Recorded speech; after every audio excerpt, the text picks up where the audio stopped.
explore only the truth, the two for you all. Shobha explores.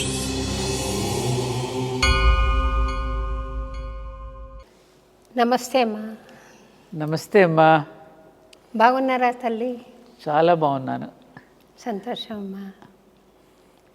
మీరు ఏ సభా కార్యక్రమంలో కానీ యా దేవి సర్వభూతేషు శక్తి రూపేణ సంస్థిత నమస్తస్యై నమస్తస్యై నమస్తస్యై నమో నమః అని ప్రారంభం చేస్తారు కదా. అవును తల్లి. అది ప్రారంభించాక మీరు అమ్మవారి అంశం మీలో ప్రవేశిస్తుందో ఏమో అనర్గళంగా మాట్లాడతారు తల్లి. నేను ఇది ఎలా గమనించుకున్నానంటే, అన్నమ గాయత్రి మొదటిసారి పఠించినప్పుడు కొంత, రెండోసారి మూడోసారి అనేసరికి నాకు ఫుల్ కనెక్షన్ దొరికిపోతుంది. పాడటానికి కూడా ఎవరో పాడుతుంటే నేను వింటున్నాననే భావన కలుగుతుంది. అది నేను గమనించాను మీలో. అమ్మా, మీరు ఒకసారి ఆ శ్లోకం చెప్పి ప్రారంభిద్దామమ్మా. తప్పకుండానమ్మా. యా దేవీ సర్వభూతేషు శక్తి రూపేణ సంస్థిత నమస్తస్యై నమస్తస్యై నమస్తస్యై నమో నమః. నా ముందు కూర్చున్న మీరు కూడా శక్తి స్వరూపిణియే.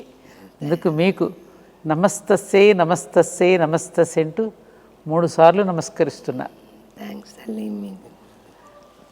అమ్మా, అన్నా ఆగు, నీ భార్య మాటే వింటావా, ఈ చెల్లెలి మాట వినవా అని మీరు ఒకసారి కీర్తిశేషులు ఎన్టీ రామారావు గారిని శాసిస్తూ నిలిపివేశారు, సభా నిష్క్రమణం చేస్తున్న వారిని.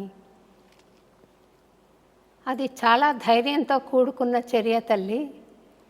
మీకెంత కమిట్మెంట్ ఉంటే మీరు అనుకున్న లక్ష్యం పట్ల అలా అనగలిగారు అని నేను చాలా సంతోషపడి, మీకు అన్నమాచార్య భావనావాహిని పక్షాన ధైర్య అవార్డు ఇవ్వడానికి అదొక అంశగా నాకు గుర్తుండిపోయింది. మీరు చెప్తే విని నాకు గుర్తుండిపోయింది. అది చూసిన వాళ్ళు ఎంత ఆనందపడి ఉంటారో. ఆ పిక్చర్స్ మీరు నాకు పంపారో, నేను వాళ్ళకు ఐ డ్రీమ్స్ వాళ్ళకి అందజేస్తాను తల్లి. అమ్మా, అయితే ఆ ఉదంతం ఒకసారి చెప్తే నాకు తెలుసు ప్రేక్షకులు కూడా వింటారని. ఎంత గుర్తు పెట్టుకున్నారమ్మా మీరు ఈ విషయాన్ని. చాలా సంతోషం. ఇది 1990, 91, 92 సంవత్సరాల్లో జరిగినటువంటి సన్నివేశం. అప్పుడు నేను రుద్రారం అని పటాన్ చెరువుకి అవతల ఒక గ్రామం ఉందమ్మా. అక్కడ యాంత్రిక వధశాల పేరిట మెకనైజ్డ్ స్లాటర్ హౌస్ దానిని నిర్మాణం చేసి ఆ చుట్టుపక్కల ఉన్నటువంటి గ్రామాల వారి యొక్క వ్యవసాయ భూములు కూడా కాలుష్యం అయ్యేటట్టుగా ఒక ప్రమాదకరమైనటువంటి పరిస్థితిలో ఉన్నప్పుడు నాకు తెలిసినటువంటి విషయం, రోజుకు 2500 గోవులని కిందికి వేలాడదీసి చాలా మరిగినటువంటి నీళ్లను గోవుల మీద పోసి ఆ మాంసాన్ని మిడిల్ ఈస్ట్ కంట్రీస్కి ఎగుమతి చేసినటువంటి సందర్భం అది. అప్పుడు పటాన్చెరులో డాక్టర్ కిషన్ రావు గారు, తర్వాత ఇక్కడ కొంతమంది జైన్స్, వీళ్ళందరం కలిసి దాని వ్యతిరేకంగా పోరాటం చేస్తున్నప్పుడు ఆ దృశ్యాన్ని చూసి నేను చెలించిపోయి అప్పుడు నేను దీనిని ప్రజల్లోకి తీసుకువెళ్ళాలని ఒక ఉద్యమం తలపెట్టినప్పుడు 3 నెలల పాటు కేవలం ద్రవ పదార్థం మాత్రమే తీసుకుని మళ్ళీ అయోధ్య రామజన్మభూమి ఎప్పుడు ఉద్యమం ఎట్లా చేశామో ఆ విధంగా నేను గ్రామాన తిరిగి ప్రచారం చేయటం జరిగింది. ఆ సందర్భంలో నేను జైలుకు కూడా వెళ్ళడం జరిగిందమ్మా. అప్పుడు ఈ జరిగిన తర్వాత ఈ జైన్ సేవా సంఘ వాళ్ళు, మహావీర్ వాళ్ళంతా కూడా ఫాలోయర్స్ అన్నమాట. నన్ను అక్కినేని అమల గారిని జీవదయారక్ష అనే అవార్డుతో సత్కరిస్తామని చెప్పి మాకు ఆహ్వానం పంపడం జరిగింది. అయితే ఆ అవార్డు నేను స్వీకరించాల. అమలగారు తీసుకున్నారు. ఎందుకంటే జీవదయా రక్ష అంటే సకల జీవరాశుల పట్ల మనం ఉన్నప్పుడే అది జీవదయా రక్ష అనే దానికి మనకి అర్హత లభిస్తుంది. అందుకని నేను కేవలం గోవు అనేటటువంటిది పూజనీయమైనటువంటిది, మనకి ఎంతో సంపదనిస్తున్నటువంటిది, వ్యవసాయంలో రైతులకి సోదర వర్గానికి చెందినటువంటివి, అటువంటి వాటిని వధించటం అనేటటువంటిది ముఖ్యంగా మన హిందువులకి పూజనీయమైనటువంటి గోవు. ఆ సందర్భంలో ఎన్టీ రామారావు గారిని, లక్ష్మీ పార్వతిని ముఖ్య అతిథిగా పిలిచారు జైన్స్ అందరూ కలిసి. అప్పుడు రామారావు గారు, లక్ష్మీ పార్వతి ఇద్దరు కూడా మన గౌతమ బుద్ధుడు గురించి, మహావీరుడు గురించి శ్లోకాలు చెప్తూ వారి యొక్క అహింసా విధానాన్ని గురించి చెప్పడం ప్రారంభించారు ఉపన్యాసంలో. వారి ఉపన్యాసం ముగిసింది, ఇంకా వెళ్ళిపోబోతూ ఉన్నారు. వెళ్ళిపోబోతూ ఉన్న సందర్భంలో నాకు కొంచెం ఆవేదనతో కూడిన ఆవేశం వచ్చింది, ధర్మావేశం. వెంటనే మైక్ లాక్కుని, అన్న ఆగు, ఏం వెళ్ళిపోతున్నావు? భార్య మాట్లాడుతూ ఉంటే ముసిముసి నవ్వుకున్నావే, మరి చెల్లి మాట కూడా విను అని ఆయన నిలబెట్టేసి చాలా మాట్లాడటం జరిగింది. ఆ డైలాగ్స్ అన్నీ ఇప్పుడు నేను చెప్పలేను. ఒక్క క్షణం ఆయన నివ్వెరపోయారు. నివ్వెరపోయి నాకు ఏదో చెప్తూ ఉన్న సందర్భంలో ఏదో మాట ఇవ్వబోతున్నారు. ఆయన ఇవ్వబోతున్న సందర్భంలో ఆవిడ వెంటనే రామారావు గారిని చేయి పట్టుకుని తీసుకుని వేదిక మించి దిగి వెళ్ళిపోయారు. తర్వాత ఆరా తీశారని తెలిసింది ఎవరు ఆవిడ, ఎందుకు పాపం అంత ఆవేశపడింది అని నా గురించి ఆరా తీసిన విషయం కూడా తర్వాత తెలిసిందమ్మా. అప్పుడు రామారావు గారిని ఈ విధంగా నిలదీసి కొన్ని ప్రశ్నలు వేయటం సంభవించిందనమాట. మీ వంటి మహనీయులు ఎంతోమంది ఎంతో కృషి చేస్తే ఈరోజు గోమాతకు కొంత గౌరవం దక్కింది తల్లి. అవునమ్మా, ఈరోజు ఆదరిస్తున్నారు, బాగా గోవును పూజిస్తున్నారు, ఆదరిస్తున్నారు, పోషిస్తున్నారు. ఎక్కడ గోశాలలు పెట్టినా వాళ్ళ బాధ్యతగా తీసుకుని అందరూ చాలామంది ప్రవచకులు కూడా కాస్త దాని పట్ల అవగాహన కల్పిస్తున్నారు. ఎప్పుడైతే గోమాతను మళ్ళీ ఆదరించటం మొదలుపెట్టామో, ఎప్పుడైతే గోమాతను పోషించుకోవటం మనం ప్రారంభిస్తామో, అప్పటి నుండి సత్యయుగ ఆరంభానికి పునాదులు పడినట్టే లెక్కమ్మ. ఎందుకంటే కలిపురుషుడు రావడంతో తన్నింది ముందు గోవునే కదా, గో వృషభాలను తన్నినందుకే కదా కలి యొక్క లక్షణాలన్నీ మనకు అంటుకున్నాయి. కాబట్టి గోవును మళ్ళీ గౌరవిస్తే గో వృషభాలని, గోవు భూమాతకు ప్రతీక, వృషభమేమో ధర్మానికి ప్రతీక. ఈ రెండింటినీ కనుక మనం పూజించుకోవడమే కాదు, పసుపు కుంకుమలు పెట్టి వాటిని సంరక్షించుకోవటం, పోషించుకోవటం కూడా మన ధర్మం కావాలి. ఈ సందర్భంలోనే పివి నరసింహారావు గారిని కూడా నిలదీశానమ్మా. ఇదే అంశం పైన మీరు ఎలాగూ ప్రస్తావన తెచ్చారు కాబట్టి చెప్తున్నా. సుప్రీంకోర్టులో నా పేరు మీదనే దీని పట్ల బాధపడి కేసు వేయడం జరిగినప్పుడు కోర్టులో కూడా ఏదో జరుగుతూ ఉన్నాయి, సరైనటువంటి జడ్జిమెంట్ రావటం లేదు, కేసు ఫైనల్ కావడం లేదు. ఆ సందర్భంలో పివి నరసింహారావు ప్రధానమంత్రిగా ఉన్నప్పుడు హైదరాబాద్ వచ్చారు, రాజ్భవన్లో ఉన్నారు. అప్పుడు నేను, దత్తాత్రేయ గారు, ఇంకొక స్వామీజీ అపాయింట్మెంట్ తీసుకుని వెళ్ళబోతున్న సమయంలో వారు ఎయిర్పోర్ట్కి వెళ్ళిపోతున్నారు. కారులో ఎక్కారు పివి నరసింహారావు గారు, గవర్నర్ కృష్ణకాంత్ గారు బయట నిలబడి ఉన్నారమ్మా.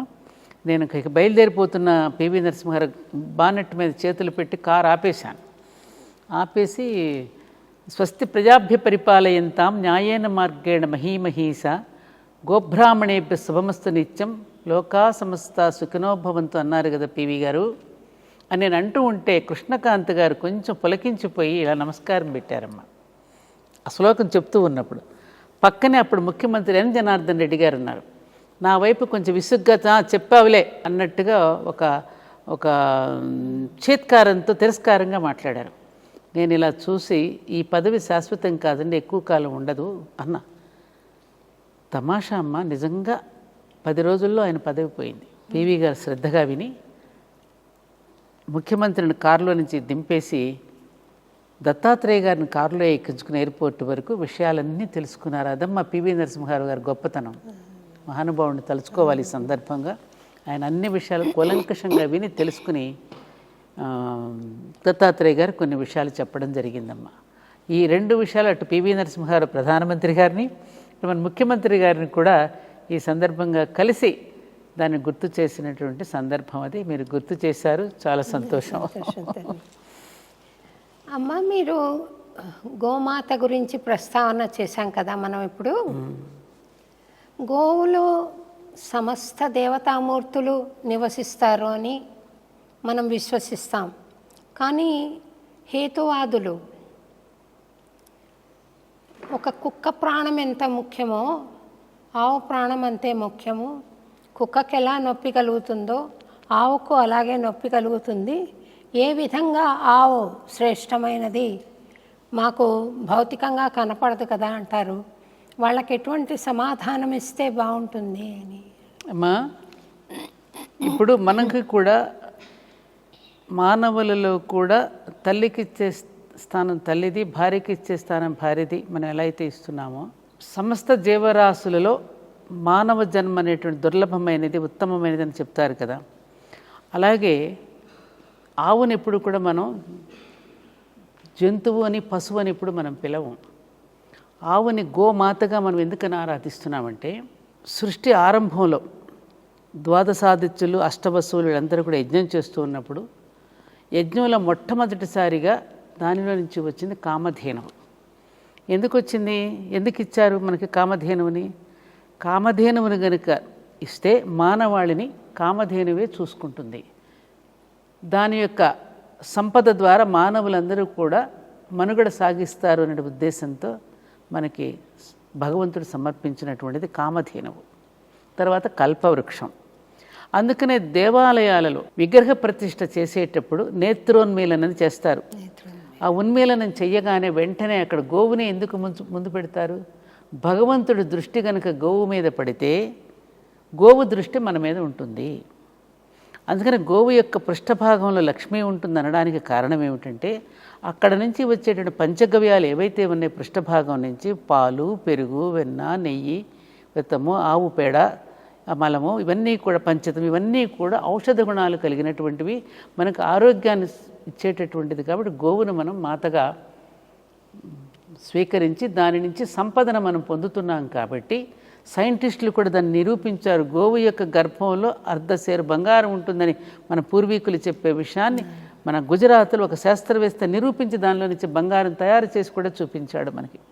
అటువంటి సంపదనిచ్చేటువంటి గోమాతని మనం మాతగా దైవంగా పూజిస్తాం. ఒక్క గోమాతనే కాదు, మన ప్రతి రాయిని, రప్పని, పుట్టని అన్నింటినీ కూడా దేవతగా భావించే గొప్ప తత్వం మన సనాతన ధర్మం మనకి నేర్పించింది. అంటే సృష్టిని ఆరాధించడం, ప్రకృతి ధర్మానికి అనుగుణంగా మానవుడు జీవించటం ఎలాగో నేర్పించిందే సనాతన ధర్మం. అందుకే అది శాశ్వతమైనటువంటి ధర్మం. అందులో గోవుకున్నటువంటి ప్రాశస్త్యం చెప్పలేనటువంటిది. మిగతా జంతువులలో లేనటువంటి గొప్ప గొప్ప లక్షణాలన్నీ కూడా, గొప్ప గొప్ప ధర్మాలన్నీ కూడా గోవులో ఉన్నాయి. కాబట్టి అది పూజనీయము. మనకి కళ్ళకి కనిపిస్తోంది కదా అది. గోవు పాల నుంచి మనం తల్లి లేని పిల్లలకు ఆవు పాలు శ్రేష్టమని చిన్నప్పుడు మనం 1వ తరగతి పుస్తకంలోనే మనం చదువుకున్నాం. తల్లిపాలు లేని వాళ్ళందరికీ ఆవు పాలనిచ్చి పోషించిన వైనం మనందరికీ కుటుంబాల్లో తెలుసు. అందుకని గాడిద పాలు ఇచ్చి మనం అయితే మన పిల్లల్ని పోషించలేదు కదా. కాబట్టి అది శ్రేష్టమైన దేవతగా ఆరాధించటం అనేటటువంటిది మన సనాతన ధర్మంలో మనకున్న గొప్ప సాంప్రదాయం, గొప్ప భక్తి భావన. సంతోషం తల్లి. మీరు మహాతల్లి ద్రౌపది నిండు సభలో అవమానపడిన తర్వాత జుట్టు విరబోసుకొని మళ్ళీ నేను ఈ దుర్యోధనుడు ఎప్పుడైతే వధింపబడి ఆ రక్తంతో నేను ఈ జుట్టును నేను సవరించుకుంటానో అప్పుడు నేను ఈ జుట్టు ముడి వేసుకుంటాను అని శపథం చేసింది కదమ్మా. అలాంటి సందర్భమే మీరు కూడా జీవితంలో మీరు ఒకానొక సందర్భంలో జుట్టు అర్థమైంది విరిచేసి అయోధ్యలో రామాలయం రాముడే ఎప్పుడు ప్రతిష్ఠింపబడతాడో అప్పుడే నేను ముడుచుకుంటాను అని. రామాలయానికి శంకుస్థాపన ఎప్పుడు జరుగుతుందో అప్పుడు నేను ముడి వేసుకుంటాను అని శపథం చేయడం జరిగింది. దానికి కారణం ఏమిటంటే అమ్మా, నేను 1988లో కంచి పరమాచార్య చంద్రశేఖరేంద్ర సరస్వతి మహాస్వామి వారిని దర్శించుకోవడం జరిగింది. దర్శించుకున్నప్పుడు స్వామిని నాకేమిటో స్వామి నాకు తెలియకుండా ఏదో చెప్పాలని అనిపిస్తోంది. మరి నేనేం పెద్దగా చదువుకోలేదు, నాకు రామాయణ భారత భాగవత పురాణ ఇతిహాసాలు ఏవీ నాకు తెలియవు. కానీ ఏదో తన్నుకొస్తోంది స్వామి, నాకేదో చెప్పాలని, ధర్మ ప్రచారం చేయాలని స్వామి నన్ను అనుగ్రహించండి అని స్వామివారిని అడిగానమ్మా. నడిచే దైవం పరమాచార్యుల వారిని. అప్పుడు వారు నన్ను చిరునవ్వుతో నన్ను ఆశీర్వదించి పంపించారు. ఆ చిరునవ్వుతో ఏదో తమిళ్లో ఏదో మాట్లాడారు, నాకు అర్థం కాలేదు. అప్పుడు మఠంలో నుంచి పక్కన నుంచి వచ్చి, అమ్మ నువ్వు స్వామివారికి అనుగ్రహం చాలా పొందావు తల్లి ఈ రోజున. వారు అలా నవ్వడం మేము చూసి చాలా కాలమైంది. వస్తారందరూ ఎన్నికల్లో గెలిపించమని, లేకపోతే పిల్లలకి ఉద్యోగం రావడం లేదనో, లేకపోతే అమ్మాయికి పెళ్ళిళ్ళు కావడం లేదని ఏదో ఒక దీని మీద వస్తూ ఉంటారు పాపం, వాళ్ళ కష్ట సుఖాలు చెప్పుకోవడానికి. కానీ ధర్మ ప్రచారం అన్న మాట స్వామికి చాలా ఆనందం కలిగించినట్టుంది తల్లి, నువ్వు అనుగ్రహం పొందావు అని చెప్తే, మంచిదే కదండి, చాలా సంతోషం, అంతకంటే ఇంకా నాకు కావాల్సిందేముందని నమస్కారం చేసుకుని వచ్చేసానమ్మా. ఆ తర్వాత తిరుపతిలో విశ్వ హిందూ పరిషత్ వాళ్ళు ధర్మ సమ్మేళనం పెట్టారు. ఆ ధర్మ సమ్మేళనానికి నేను కూడా వెళ్ళడం జరిగింది. వెళ్ళి తిరిగి వచ్చేస్తూ ఉన్న సందర్భంలో నేనెవరినో తెలియదు, నాకు ఆ కార్యక్రమంలో నేను భాగస్వామిని కాదు, ఒక ప్రేక్షకురాలిగా మాత్రమే నేను వెళ్ళాను. వెళ్ళిపోతూ ఉన్న సందర్భంలో మాన్యశ్రీ పుల్లారెడ్డి గారు, ఎక్కడికి వెళ్ళిపోతున్నావమ్మా అంటే, ఇంక ఈరోజు హైదరాబాద్ వెళ్ళిపోతున్నానండి, పిల్లల్ని కూడా వదిలేసి వచ్చాను కదా అంటే, ఆయన ఒక మాట అన్నారు, ఒక క్షేత్రానికి వచ్చినప్పుడు ఏ నిమిషానికి ఏ ప్రసాదం దొరుకుతుందో చెప్పలేమమ్మా, నువ్వు ఉండు అన్నారు. అంతేనమ్మా, నేను అక్కడే ఉన్నాను, అబౌట్ టర్న్ అసలు అంతే. అక్కడ ఉండగానే మైకులో నుంచి నా పేరు వినపడింది. సత్యవాణి గారిని వేదిక మీదకి ఆహ్వానిస్తున్నాం అని పిలిచారు. పిలవగానే నేను స్టన్ అయిపోయాను. నేనేమిటి, ఆ వేదిక మీద ఎంత పెద్ద వేదిక అంటే మాది కొన్ని కిలోమీటర్ల పొడగునుంది అది. ఆ వేదిక అంత పెద్దది. మన స్వామి చిన్మయానంద దగ్గర నుంచి రాజమాత విజయరాజ సింధ్యా దగ్గర నుంచి పెద్ద పెద్ద స్వామీజీలంతా వేదిక మీద ఉన్నారు. ఆ వేదిక మీదకి నేను వెళ్ళడం ఏమిటి, నన్ను పిలవడం ఏమిటి అని నాకు, నేను స్పృహలో ఉన్నానా లేదా అని నాకు ఆశ్చర్యం కలిగింది. ఇప్పుడు వేదిక మీదకి వెళ్ళి భయపడుతూ ఏం మాట్లాడాలి నేను, ఎప్పుడో చిన్నప్పుడు స్కూల్లో డిబేట్లో మాట్లాడుంటాను, మొట్టమొదటిసారి అంత పెద్ద వేదిక మీద. అప్పుడు ఇందాక మీరు చెప్పారే, ఎందుకమ్మా యాదేవి సర్వభూతేషు అంటూ మీరు ప్రారంభం చేస్తారని, అక్కడ ఆ వేదిక మీద మొట్టమొదటిసారిగా శ్రీ వెంకటేశ్వరుడి పాద సన్నిధిలో కింద, తిరుపతిలో తిరుమల కింద భాగంలో అమ్మవారిని అలా స్మరించుకుని, నేనేది మాట్లాడుతున్నానో అది నీవే మాట్లాడమ్మా అని తలుచుకుని ఆ ప్రార్థన, అందుకే అప్పటి నుంచి ఆ ప్రార్థన అలా కొనసాగుతూ వస్తుంది. ఆ ప్రార్థన చెయ్యగానే నాకు తెలియకుండానే మాటలు వచ్చేస్తున్నాయి నాలో నుంచి. అంటే నేను కాదు మాట్లాడింది, పరమాచార్య మాట్లాడించారు. అలా జరిగినటువంటి ఆ నేపథ్యంలో నేను లండన్ విరాట్ హిందూ సమ్మేళనానికి వెళ్ళాను. అక్కడి నుంచి తిరిగి వచ్చిన రోజునే, ఇంకా ఇంట్లోకి కూడా నేను పూర్తిగా వెళ్ళలేదమ్మా, గేట్లో నుంచి లోపలికి వెళుతూ ఉన్న సందర్భంలో వెంటనే మళ్ళీ కారు వచ్చింది నా కోసం. మిమ్మల్ని వెంటనే బయలుదేరి రమ్మంటున్నారు గవర్నర్ దగ్గరికి కలవడానికి. మాన్యశ్రీ బిరుదు రామరాజు గారు, పుల్లారెడ్డి గారు, ఇంకా పెద్దలు ఎంతోమంది కలిసి వెళ్తారు, మిమ్మల్ని కూడా రమ్మని పిలిచారని నాకు కబురు వచ్చింది. వెంటనే నేను వెళ్ళాను. అందరం కలిసి వెళితే అక్కడ గవర్నర్ గారిని జై శ్రీరామ్ అంటూ అందరం నమస్కారం చేశాం. ఆమె ప్రతి నమస్కారం చేయలేదు, మళ్ళీ జై శ్రీరామ్ అని ప్రతివాదము చేయలేదు. అప్పుడు నాకు కూర్చోమని కూడా కనీసం అనలా. వెళ్ళిన వాళ్ళు ఎవరు సామాన్యులేం కాదు, అందరూ పెద్ద పెద్దవాళ్ళు, గొప్ప గొప్ప పనులు చేసినటువంటి వాళ్ళు. నాకు కోపం వచ్చేసింది.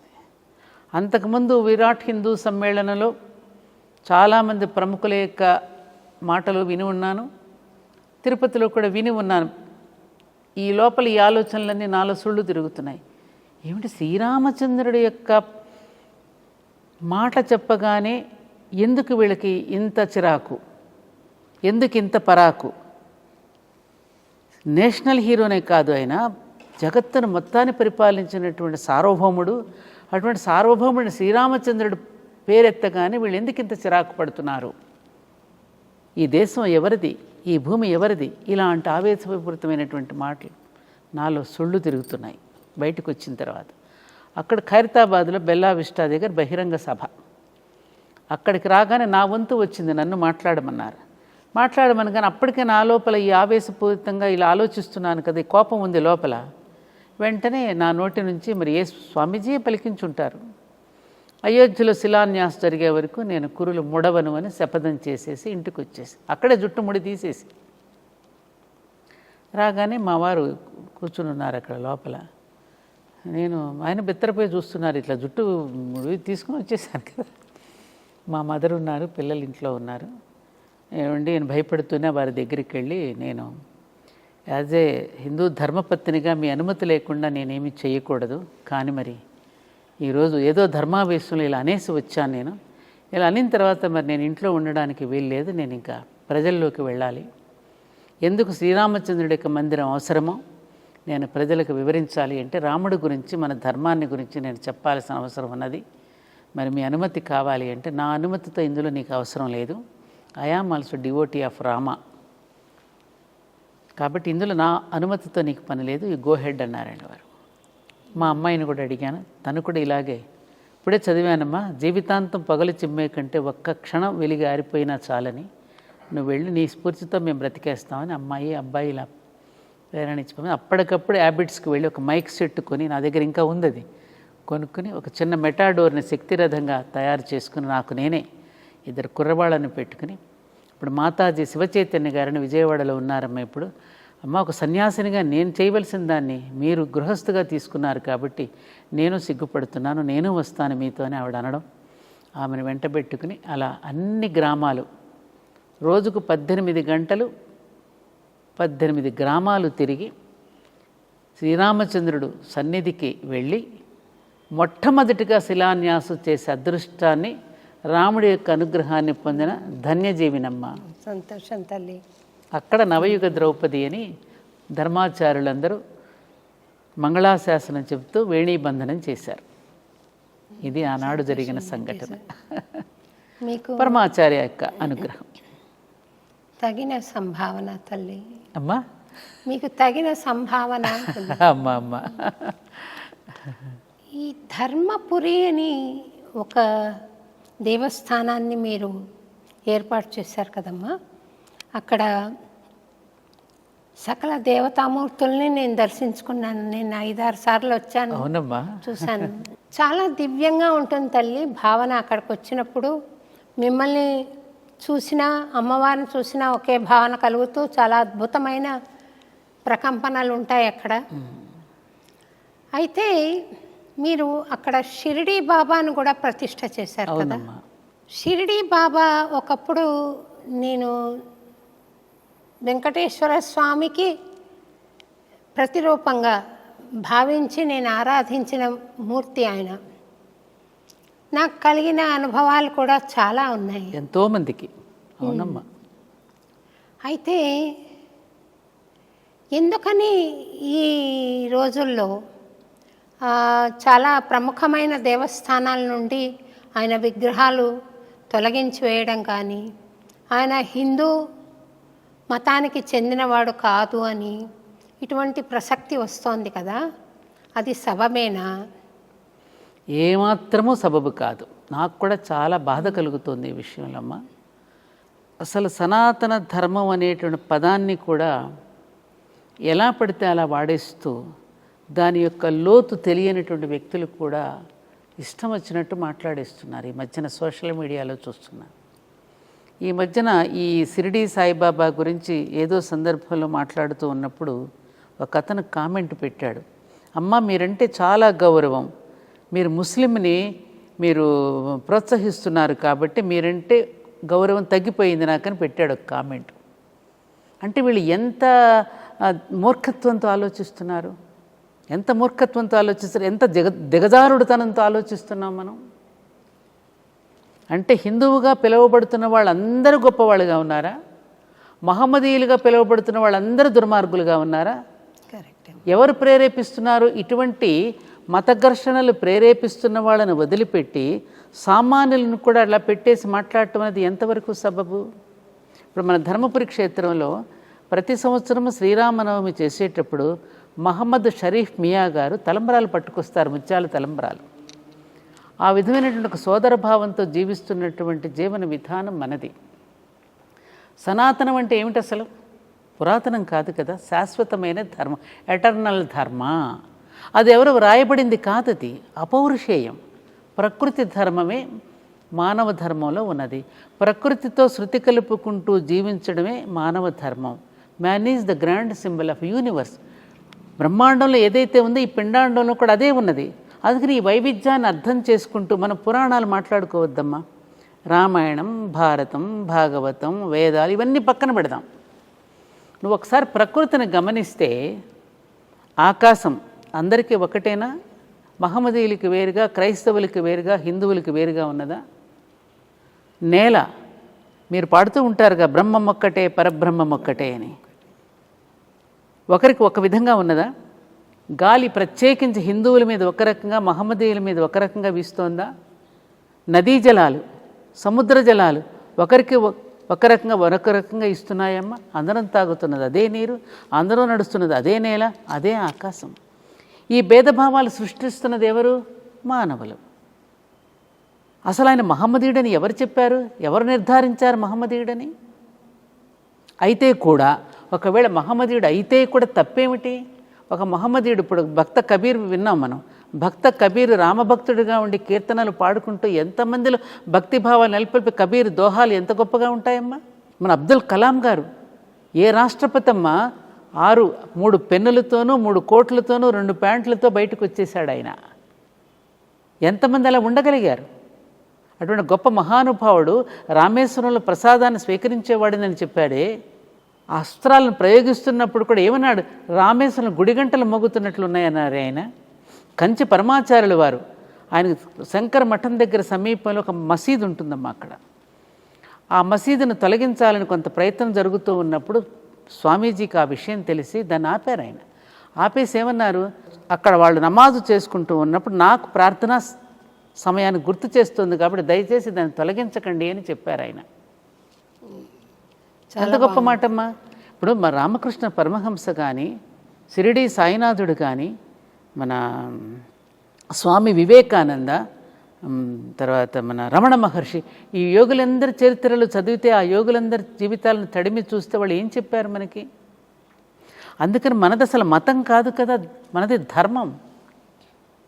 అందరినీ ఆదరించినటువంటి భూమి. శ్రీరామచంద్రుడు ఇతను మహమ్మదీయుడా, ఇతడు క్రైస్తవుడా, ఇతడు జైనుడా, ఇతడు బుద్ధుడా చూస్తాడా? ఏ దేవుడైనా అలా చూశాడా? అలా చూస్తే ఆయన దేవుడు అవుతాడా?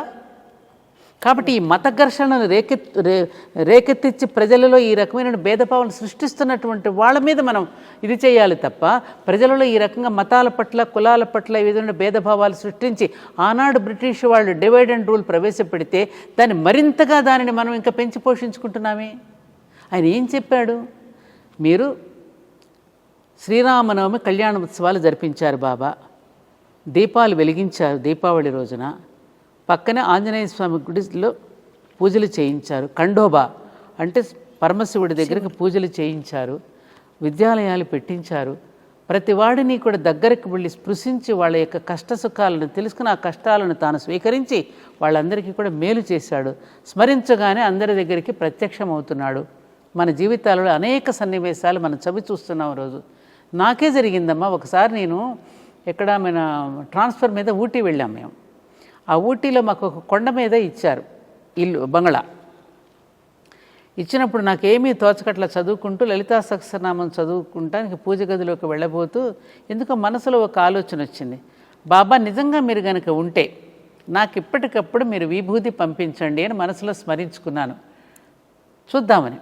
తమాషా ఏంటంటే ఎలా పంపించారో తెలుసా అమ్మా? నేను అక్కడ నిలబడి చేతిలో పుస్తకం పట్టుకుని, అప్పుడు ఒక గూట్లో దేవుణ్ణి పెట్టుకున్నాను, నిలబడి లలితా సహస్రనామం చదువుకుంటూ ఉంటే అక్కడెంతో దూరంగా ఉన్నటువంటి ఊద్బత్తి వెలిగిస్తే ఆ ఊద్బత్తిలో నుంచి వచ్చేటువంటి ధూమం కాలిన తర్వాత వచ్చే బూడిద ఉంటుంది కదమ్మా, అది విభూతి, అది వచ్చి కరెక్ట్గా నా పుస్తకం మీదకి వచ్చి పడింది. అంత దూరంలో ఉన్న సాంబ్రాణి కడ్డీ వెలగగా వచ్చినటువంటి విభూతి వచ్చి నా పుస్తకం మీద పడింది. ఇది ఎవరిచ్చారు ఇక్కడికి? ఎవరు పంపించినట్టు ఇది? ఇలాంటి సన్నివేశాలు ఎన్నో. ఆ సన్నివేశాలను సమన్వయపరచుకోవడం మనకు చేత కావాలి. మరి 100 సంవత్సరాల నుంచి పూజిస్తున్నామే, 100 సంవత్సరాల నుంచి పూజిస్తున్నాడు బాబా ఇవాళ పనికి రాకుండా ఎలా అయ్యాడు? ఎవరు ప్రేరేపిస్తున్నారు? విగ్రహాలు తీసుకెళ్ళి బయటపడేస్తున్నారు, పుస్తకాలు తీసుకెళ్ళి బయటపడేస్తున్నారు.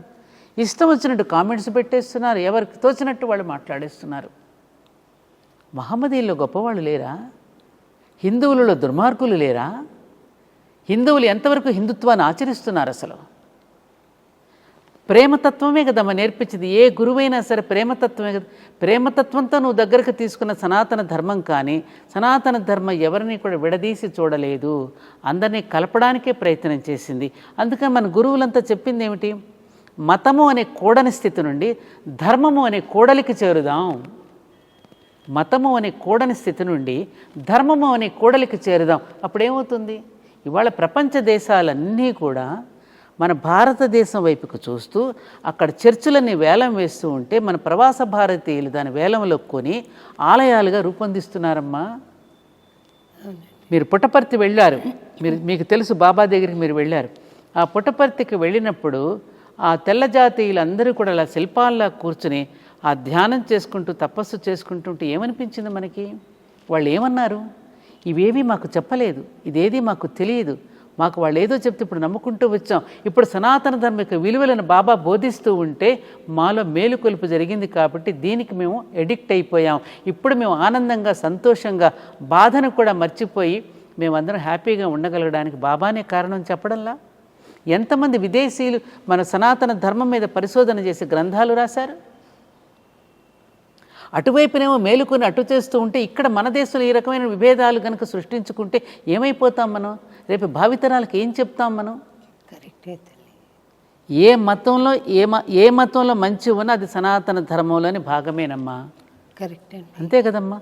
కాబట్టి దీన్ని ఎంతవరకు మనం తెలుసుకుంటే అంత మంచిది.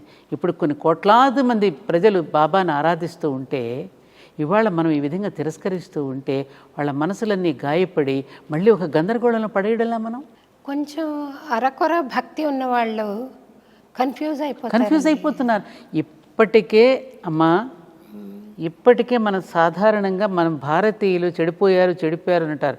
భారతీయులు చెడిపోయారు అనడం కరెక్ట్ కాదమ్మా. భారతీయులు చెదిరిపోయారు, బెదిరిపోయారు.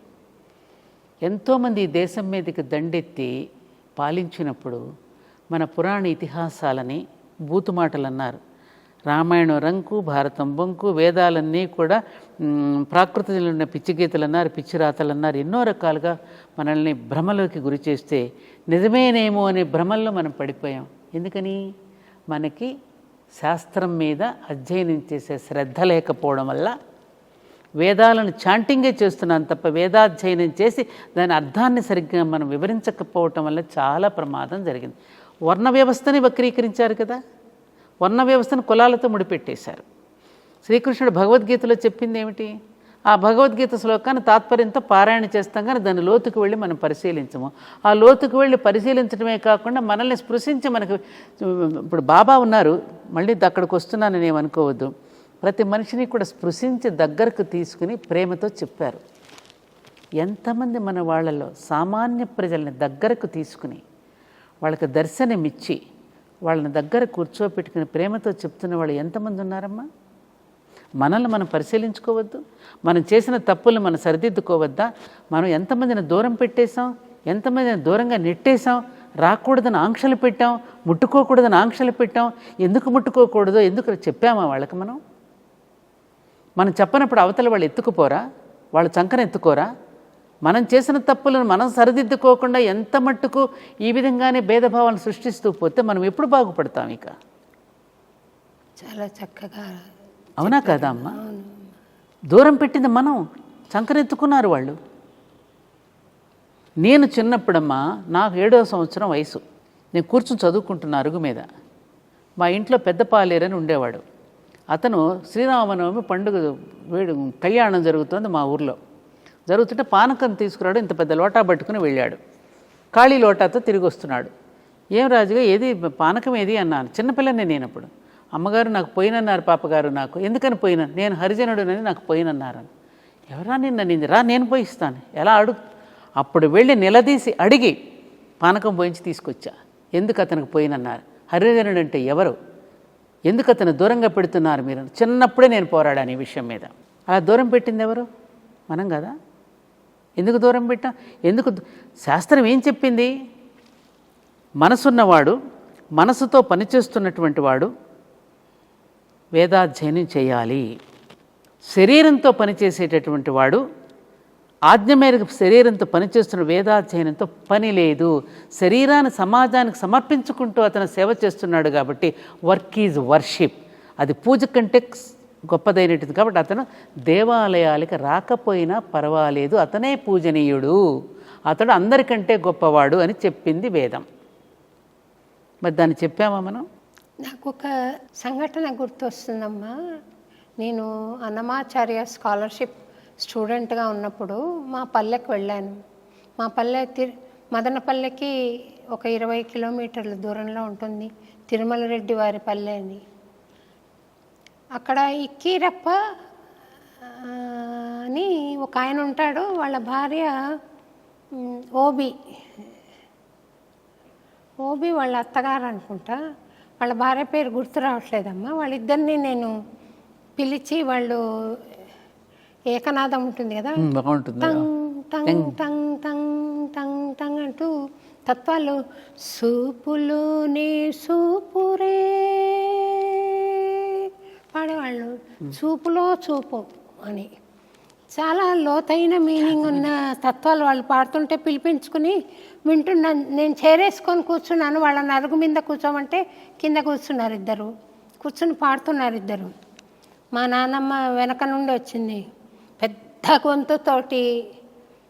ఆ చిన్నపిల్ల పిలిస్తే రావడమేనా, నట్టింట్లో ఇట్లా కూర్చుని మీరు పాడతారా, వెళ్ళిపోండి ఇక్కడి నుంచి అని తిట్టేసరికి నేను చాలా మనసు నొచ్చుకొని కాసేపు మౌనం వహించి మళ్ళీ వాళ్ళ ఇంటికి వెళ్ళి, నా దగ్గర 40 రూపాయలు ఉంది, 10 రూపాయలు నా బస్ ఛార్జ్కి ఉంచుకొని 30 రూపాయలు వాళ్ళకి ఇచ్చి, సరే మీకు జరిగిన అవమానానికి మళ్ళీ వస్తాను నేను, మళ్ళీ మీ పాటలు వింటాను అని చెప్పి మధ్యాహ్నం బస్సు ఉంటే పట్టుకుని తిరుపతికి వెళ్ళిపోయాను.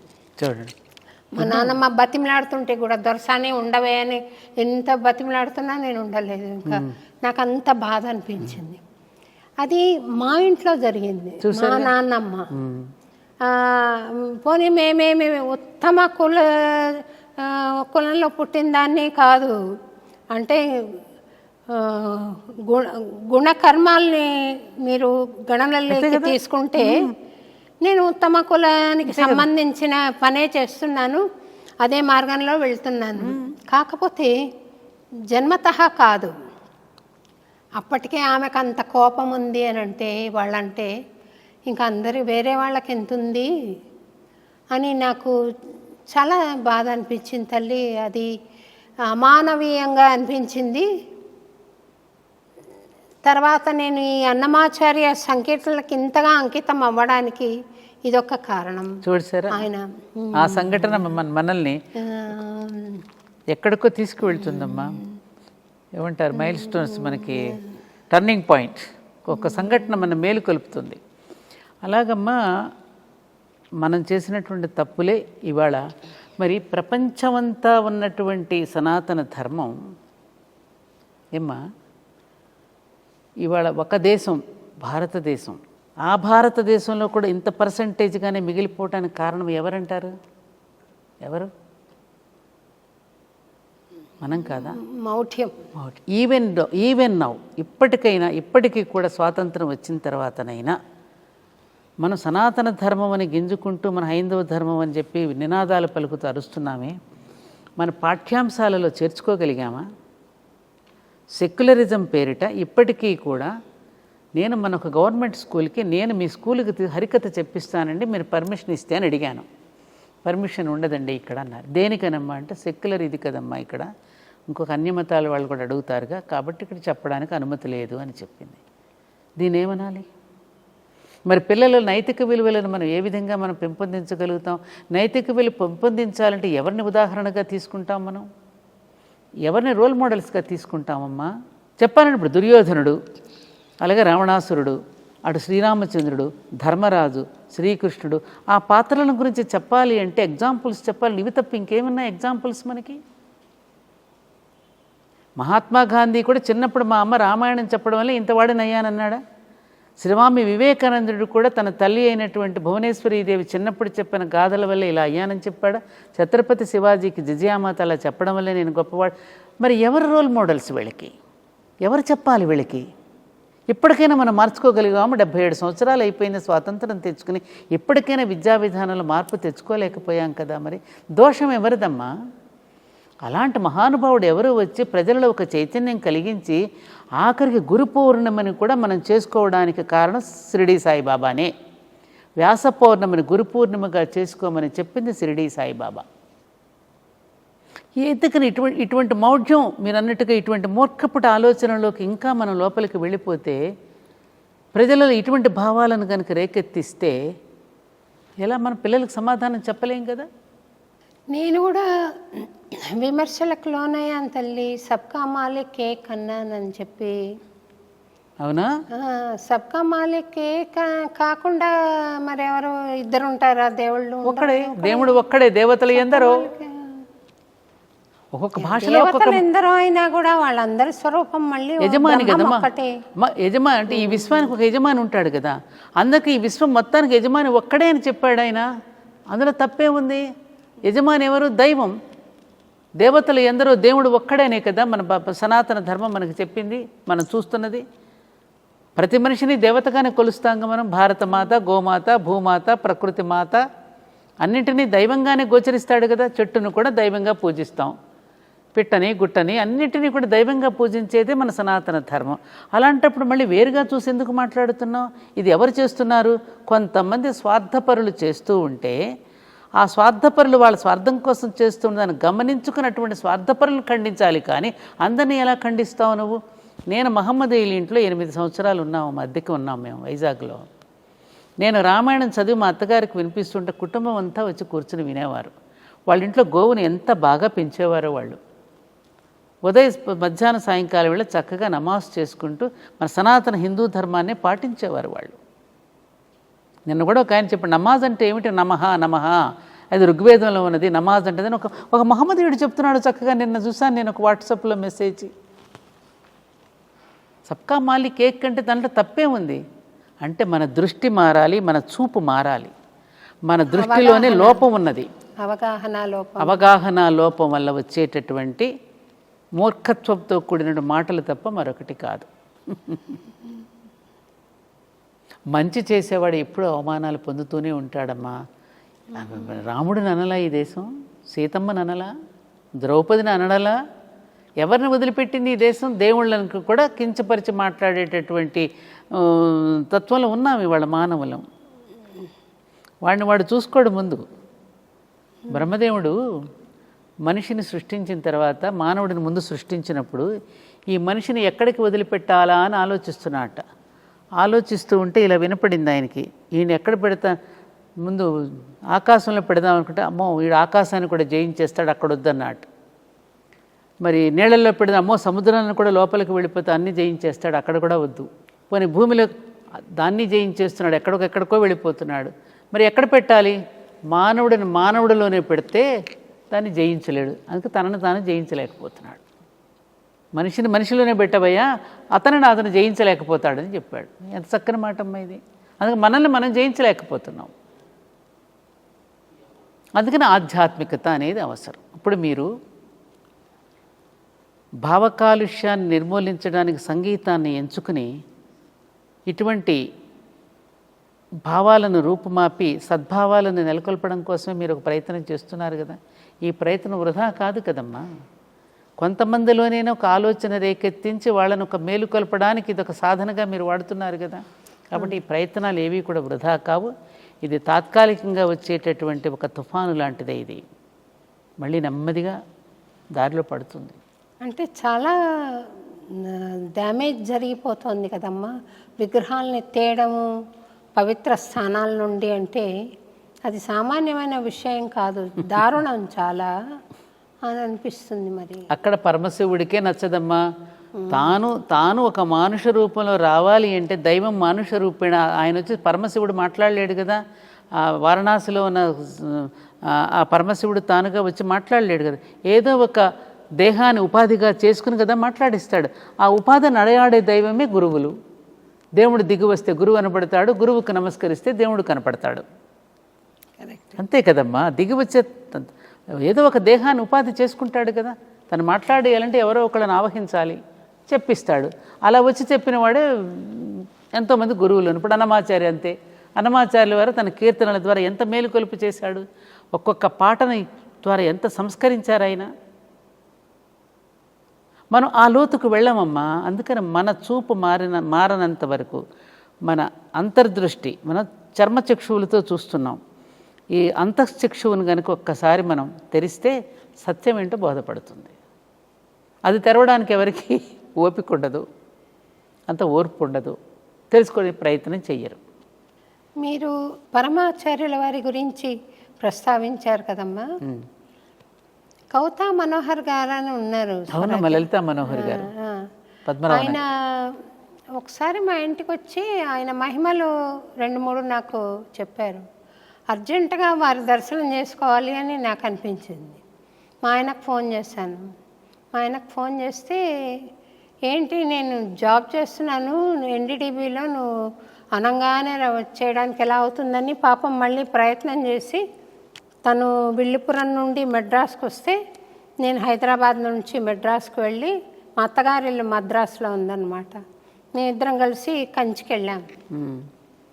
వెళ్తే స్వామి 4 గంటలకు కానీ దర్శనం ఇవ్వరు అన్నాం.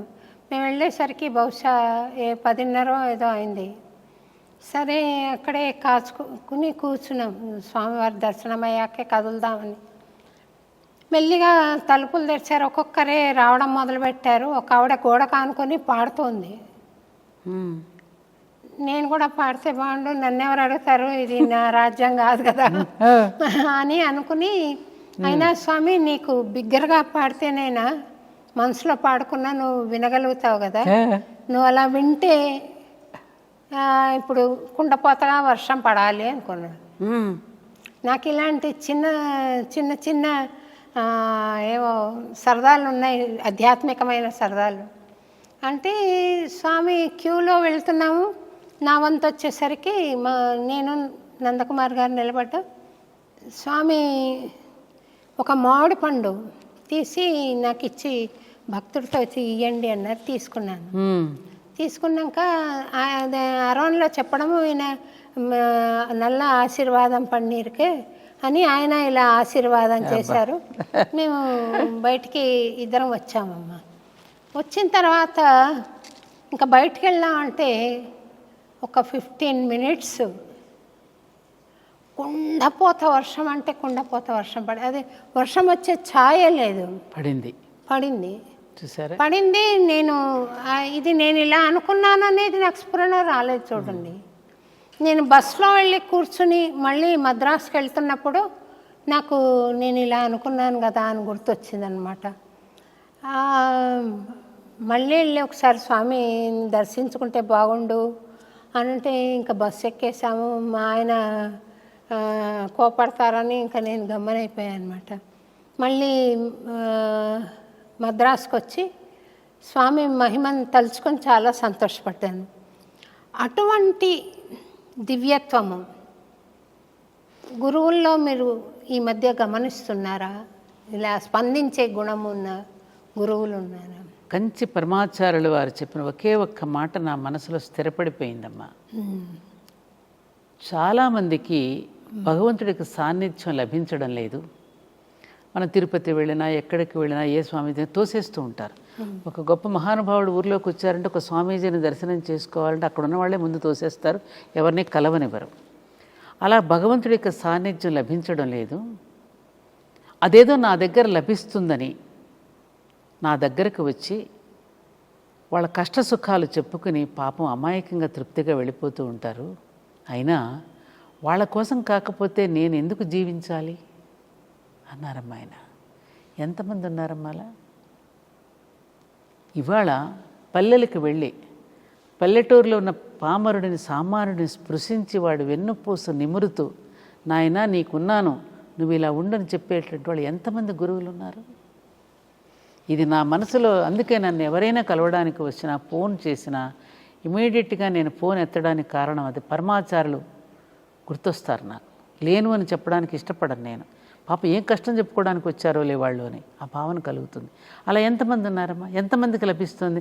అందుకని వాళ్ళు ఏమంటారు, మిగతా మతాలు రండి మా దగ్గర చూసారా మీ దగ్గర ఇలాంటివి లభించటం లేదు, మేము ఎత్తుకుంటాం రండి, మా దగ్గరికి రండి అని వాళ్ళు వచ్చి వాళ్ళకి కావలసిన బహుమానాలు ఇచ్చి వాళ్ళకి భోజనాలు పెట్టించి మన పూజల్లాగానే వాళ్ళు కూడా పూజలు అష్టోత్తరాలు చేయించి ఈ మధ్యన ధ్వజస్తంభాలు కూడా కట్టేస్తూ రకరకాలుగా చేసేస్తున్నారు. అంటే ఎవరు తప్పిది? సామాన్యుడి చేరువుకి ఎందుకు వెళ్ళడం లేదు? ఎవరున్నారు? ఒకప్పుడు రాజులకు గురువులు ఉండేవారు, కుల గురువులు ఉండేవారు, మరి ఏరి అంటే ఈ గురువులు కానీ ఉపాసకులు కానీ అందరూ ఏ ధనవంతుల దగ్గరో ఏ రాజకీయ నాయకుల దగ్గర అధికారం ఉన్న వాళ్ళ దగ్గర ఎక్కువ కనపడుతున్నారు, కానీ ఆర్తి మనసులో నింపుకున్న వాళ్ళ దగ్గర ఉన్నారా అని మాత అమృతానందమయ్య గారు ఉన్నారు. ఆవిడ ఏ భక్తుడు వచ్చినా గట్టిగా వాళ్ళని హగ్ చేసుకుని వాళ్ళని దృశించి కొంచెం ఆశీర్వాదం ఇచ్చి పంపిస్తారు. అట్లా కొంతమంది ఉన్నారు, వేళ్ల మీద లెక్క పెట్టేవాళ్ళు ఉన్నారమ్మా, అందరినీ నేను అనడం లేదు. కానీ అయితే కొంతమంది తపస్సంపన్నులేమో హిమాలయాల సన్నిధిలో లోక కళ్యాణం కోసం తపస్సు చేసే తపస్సంపన్నులు ఉన్నారు. వాళ్ళ యొక్క తపశ్శక్తి వల్ల కూడా ఇంకా ఈ భూమి మీద ఇంకా మంచి అనేటటువంటిది, కొంచెం మానవత్వం అనేటువంటిది వెలసిల్లుతోంది. అది కూడా మనం గమనించాలి వాళ్ళ తపశ్శక్తి వల్ల. అయితే వాడికి ఏదైనా కష్టం వచ్చినా నష్టం వచ్చినా చెప్పుకోవడానికంటూ ఒక పెద్ద మనిషి కోసమో లేకపోతే ఒక గురువు కోసం వెతుకులాడుతూ ఉంటాడు చూసారా, అలాంటప్పుడు మాత్రం వాళ్ళకి సరైనటువంటి గురువులు లభించకపోవడం వల్ల కొంతమంది నకిలీ బాబాలు కూడా తయారయ్యి వాళ్ళ యొక్క మానసిక బలహీనతను వీళ్ళు ఎన్కాష్ చేసుకుంటూ వాళ్ళకి రకరకాలుగా చెప్పి వాళ్ళ జేబులు ఖాళీ చేస్తూ వాళ్ళ ఆస్తిపాస్తులు కూడా అమ్ముకునే ప్రమాదాలకు గురి చేస్తున్న వాళ్ళని ఎక్కువ మందిని చూస్తున్నాం ఇవాళ. ఎవరిని నమ్మాలి, ఎవరు చెప్పేది వినాలి, ఏది కరెక్టు, ఏది నిజం, ఏది సత్యం, ఏది నిత్యం అనేటువంటి తెలుసుకునేటటువంటి పరిస్థితుల్లో మానవుడి వాళ్ళకు గందరగోళ పరిస్థితుల్లో ఉన్నాడనడానికి ఏమాత్రమూ అనుమానం లేదమ్మా. దానికి తోడు ఈ ప్రసార మాధ్యమాలలో కూడా ఎవరికి తోచింది వాళ్ళు మాట్లాడేస్తున్నారు. దాంతో కూడా గందరగోళం వస్తుంది కదా. నేను దేవాలయం దగ్గర చూస్తున్నాను కదా, అక్కడ వీళ్ళు ఇలా చెప్పారండి, వాళ్ళు ఎలా చెప్పారని చెప్పి ఆ ఉన్న దీనిని కూడా పాడు చేసి దాంట్లో కూడా కాలుష్యం నింపేసేసి ఆ దీపాలు వెలిగించిన, ముగ్గులు వేసిన, పసుపు కొమ్మలు జల్లేసేసిన రకరకాల విధానాలను పాటించేస్తూ ఉన్నారు. ఈ సోషల్ మీడియా వచ్చి మంచి జరిగింది, చెడు ఎక్కువ జరిగిందేమో అనిపిస్తుందమ్మా. ఎందుకంటే మంచినీళ్ళు తాగడం చాలా మంచిది, ఎక్కువ మోతాదులో తాగడం అని ఒకళ్ళు చెప్తారు, ఒకళ్ళు తాగితే చాలా చెడ్డది అలాగా ఒక్కసారిగా అంతా అని చెప్తారు. ఇలాగ పాలు తాగితే మంచిది అని ఒకళ్ళు చెప్తారు, పాలు ఆరోగ్యానికి క్షేమకరం కాదు అని ఇంకోళ్ళు చెప్తారు.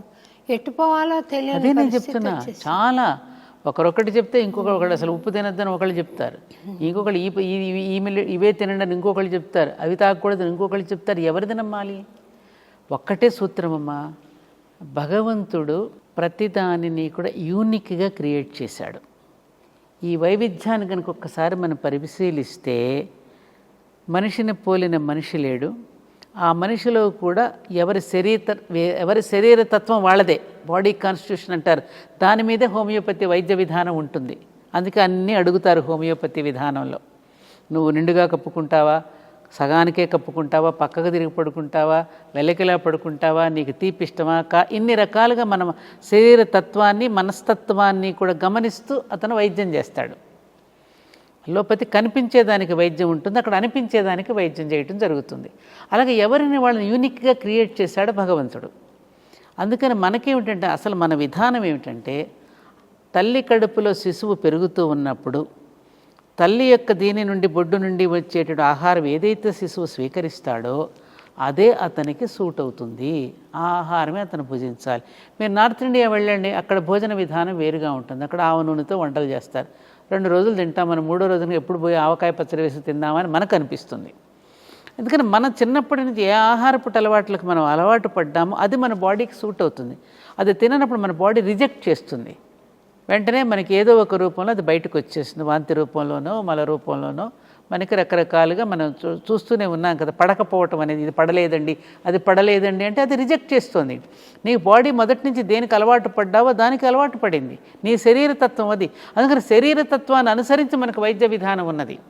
అది కాకుండా వాళ్ళు ఎవరికి తోచింది వాళ్ళు చెప్తూ ఉంటే, కొన్నాళ్ళ కొబ్బరి నూనె తాగమన్నారు, ఆయిల్ పుల్లింగ్ అన్నారు, రకరకాల విధానాలు వచ్చేస్తున్నాయి. ఇది అలాగే ఈ దీంట్లో ఎలా రకరకాల విధానాలు చెప్తూ ఉన్నారు, యోగా అలాగే చెప్తున్నారు, ధ్యానం గురించి అలాగే చెప్తా ఉన్నారు, ఆహార పానీయాల గురించి అలాగే చెప్తున్నారు.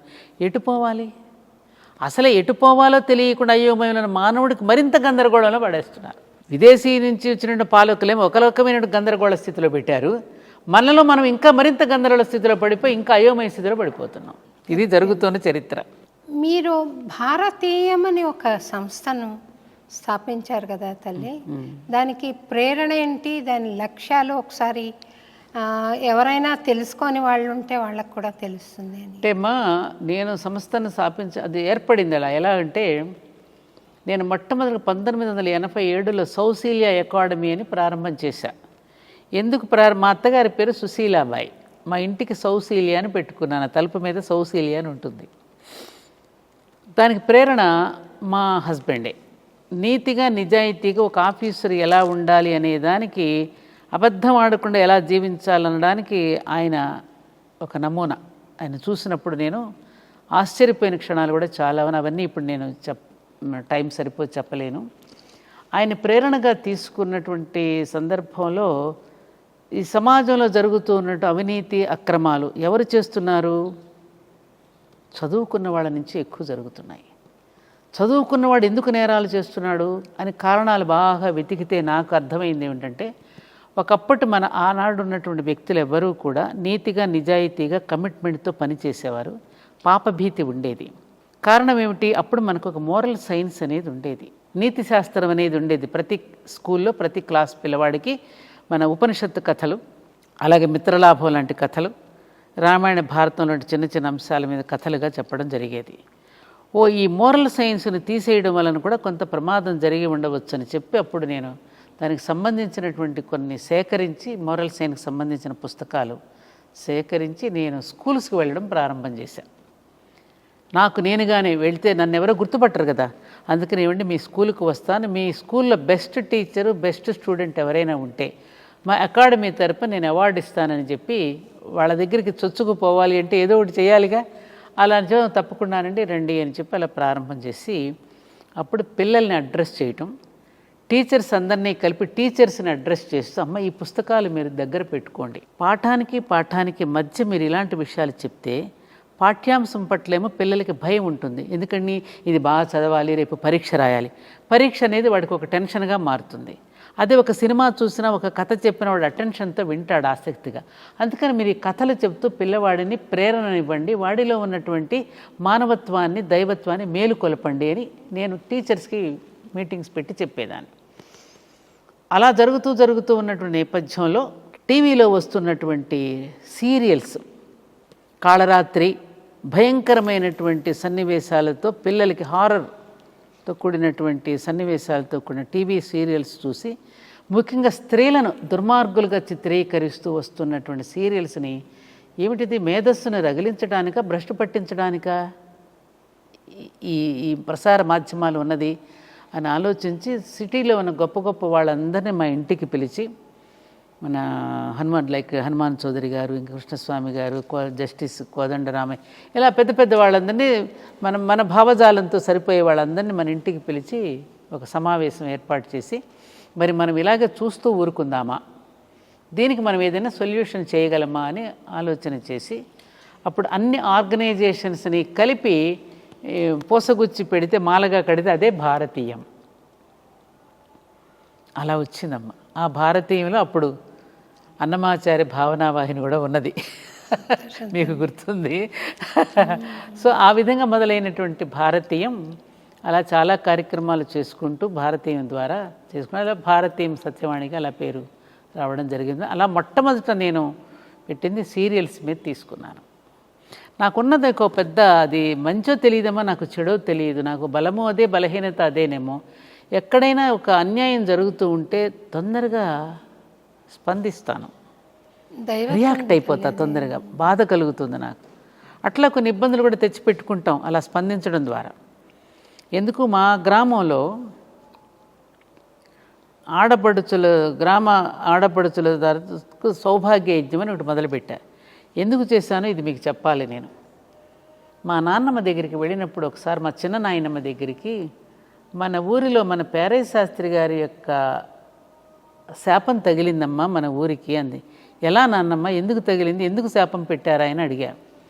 ఏం లేదు, పేరయ్య శాస్త్రి గారి అమ్మాయిని మన గ్రామంలో ఉన్న ఒకడు అత్యాచారం చేసి అమ్మాయిని ఇబ్బంది పెట్టాడు. ఆమె ఆత్మహత్యకు గురి చేసుకుంది పాపం. అతను ఊర్లో వాళ్ళందరినీ నిలదీసి అడిగితే ఎవరూ కూడా సమాధానం చెప్పకుండా మౌనం వహించారు. ఎవరినంటే ఎవరు బాధపడతారు. నానాడు గనుక ద్రౌపదికి అవమానం జరుగుతుంటే భీష్మద్రోణులు ఎలా అయితే తల వంచుకుని ఉన్నారో గ్రామస్తులందరూ అలా తల వంచుకుని ఉన్నారు. అప్పుడు ఆయన మన ఊరికి శాపం పెట్టి వెళ్ళారమ్మా. ఆ శాపమే మన గ్రామానికి పాడి పంటలు లేకుండా అందరూ కూడా కరువుతో బాధపడుతున్నారని మా నాన్నమ్మ చెప్పింది. అరే అలాగా, దీన్ని ఎలా నివారించాలి అని నేను ఆలోచన చేసి అప్పుడు ఊర్లో ఉన్న మా ఊర్లో పుట్టిన ఆడపిల్లలందరినీ పిలిపించి మనందరం కలిపి మన గ్రామం కోసం ఒక సౌభాగ్య యజ్ఞం చేద్దామని చెప్పి 5 రోజుల పాటు పండితుల్ని పిలిచి యజ్ఞం చేసి ఊర్లో ఉన్న మగపిల్లలందరినీ పిలిచి లోపల నేను పేరయ్య శాస్త్రి గారిని తలుచుకుంటూ ఆయనకి కన్నీటి తర్పణం చేసి, ఈ గ్రామాన్ని ఇప్పటికైనా క్షమించండి శాస్త్రి గారు, మీ జరిగినటువంటి అన్యాయానికి అనే వెంకటాచలపతి స్వామి దగ్గర నేను రోజు సుప్రభాతం చదువుతూ 5 రోజులు కన్నీటి తర్పణం చేసి పేరయ్య శాస్త్రి గారిని తలుచుకుని ఆఖరి రోజున గ్రామంలో ఉన్న మగపిల్లలందరినీ పిలిచి 100 గుంజీలు తీయించి అందరి చేత గుమ్మడికాయ కొట్టించి పాశ్చాత్తాప యజ్ఞం చేయించాను. అప్పటి నుంచి గ్రామంలో వర్షాలు పడడం, గ్రామం అంతా ఇప్పుడు సస్యశ్యామలంగా ఉండడం జరుగుతోంది. సంతోషం తల్లి. అలా గ్రామం కోసం అలా ప్రతిదానికి కూడా ఒక ఆలోచన చేసి స్పందించడం అనేటటువంటిది నాకున్నటువంటి అది మంచిదో తెలియదు, నాకు చెడ్డదో తెలియదు. చెడ్డది ఎందుకైంది తల్లి, మంచిదే. దానివల్ల కొన్ని ఇబ్బందులు కూడా తెచ్చుకుంటాంగా అమ్మా. మీకు తెలియంది కాదు కానీ అమ్మా. అమ్మ, మీరు ఏ వయస్సులో ఈ ధర్మపరమైన కార్యక్రమాలు చేయాలి అని నిర్ణయించుకున్నారు? అమ్మ, నాది చిన్నప్పటి నుంచి ధర్మ కార్యక్రమం దేశభక్తి. మాకు చిన్నప్పుడు హై స్కూల్లో భారతమాత వేషం నాకు వేసేవారు, మా అక్కయ్యలకి మా మేనగోడు. ఇప్పటికీ గ్రామంలో ఉంటే మా వంశపారంగా పిల్లలే వస్తుంది, ఎందుకంటే మాకు పెద్ద పొడుగు జుట్లు అందరికీ. అందుకని ఆ భారతమాత వేషం మాకు వేయడం నాకు, మా అక్క, మా మేనగోడళ్ళు ఇలా వస్తోంది. అలా సందర్భంలో నాకు చిన్నప్పుడు భారతమాతకు జేజేలు, బంగారు భూమికి జేజేలు అనడం, ఆ భారతమాత యొక్క విశిష్టతను మాస్టర్ గారు క్లాసులో చెప్పడం. అప్పుడప్పుడే నాకు 1950లో నేను పుట్టింది. నేను కొంచెం ఎదిగిన తర్వాత ఇంకా స్వతంత్ర పోరాటంలో ఉన్న భావజాలం అప్పుడప్పుడు మాస్టర్ గారులు చెప్పడం, ఇవన్నీ కూడా నాలో ఒక దేశ ప్రేమను పెంచింది. అందుకని నా దేశం అనే నాటికని కూడా నేను రాసి నేను ప్రదర్శించడం కూడా జరిగింది.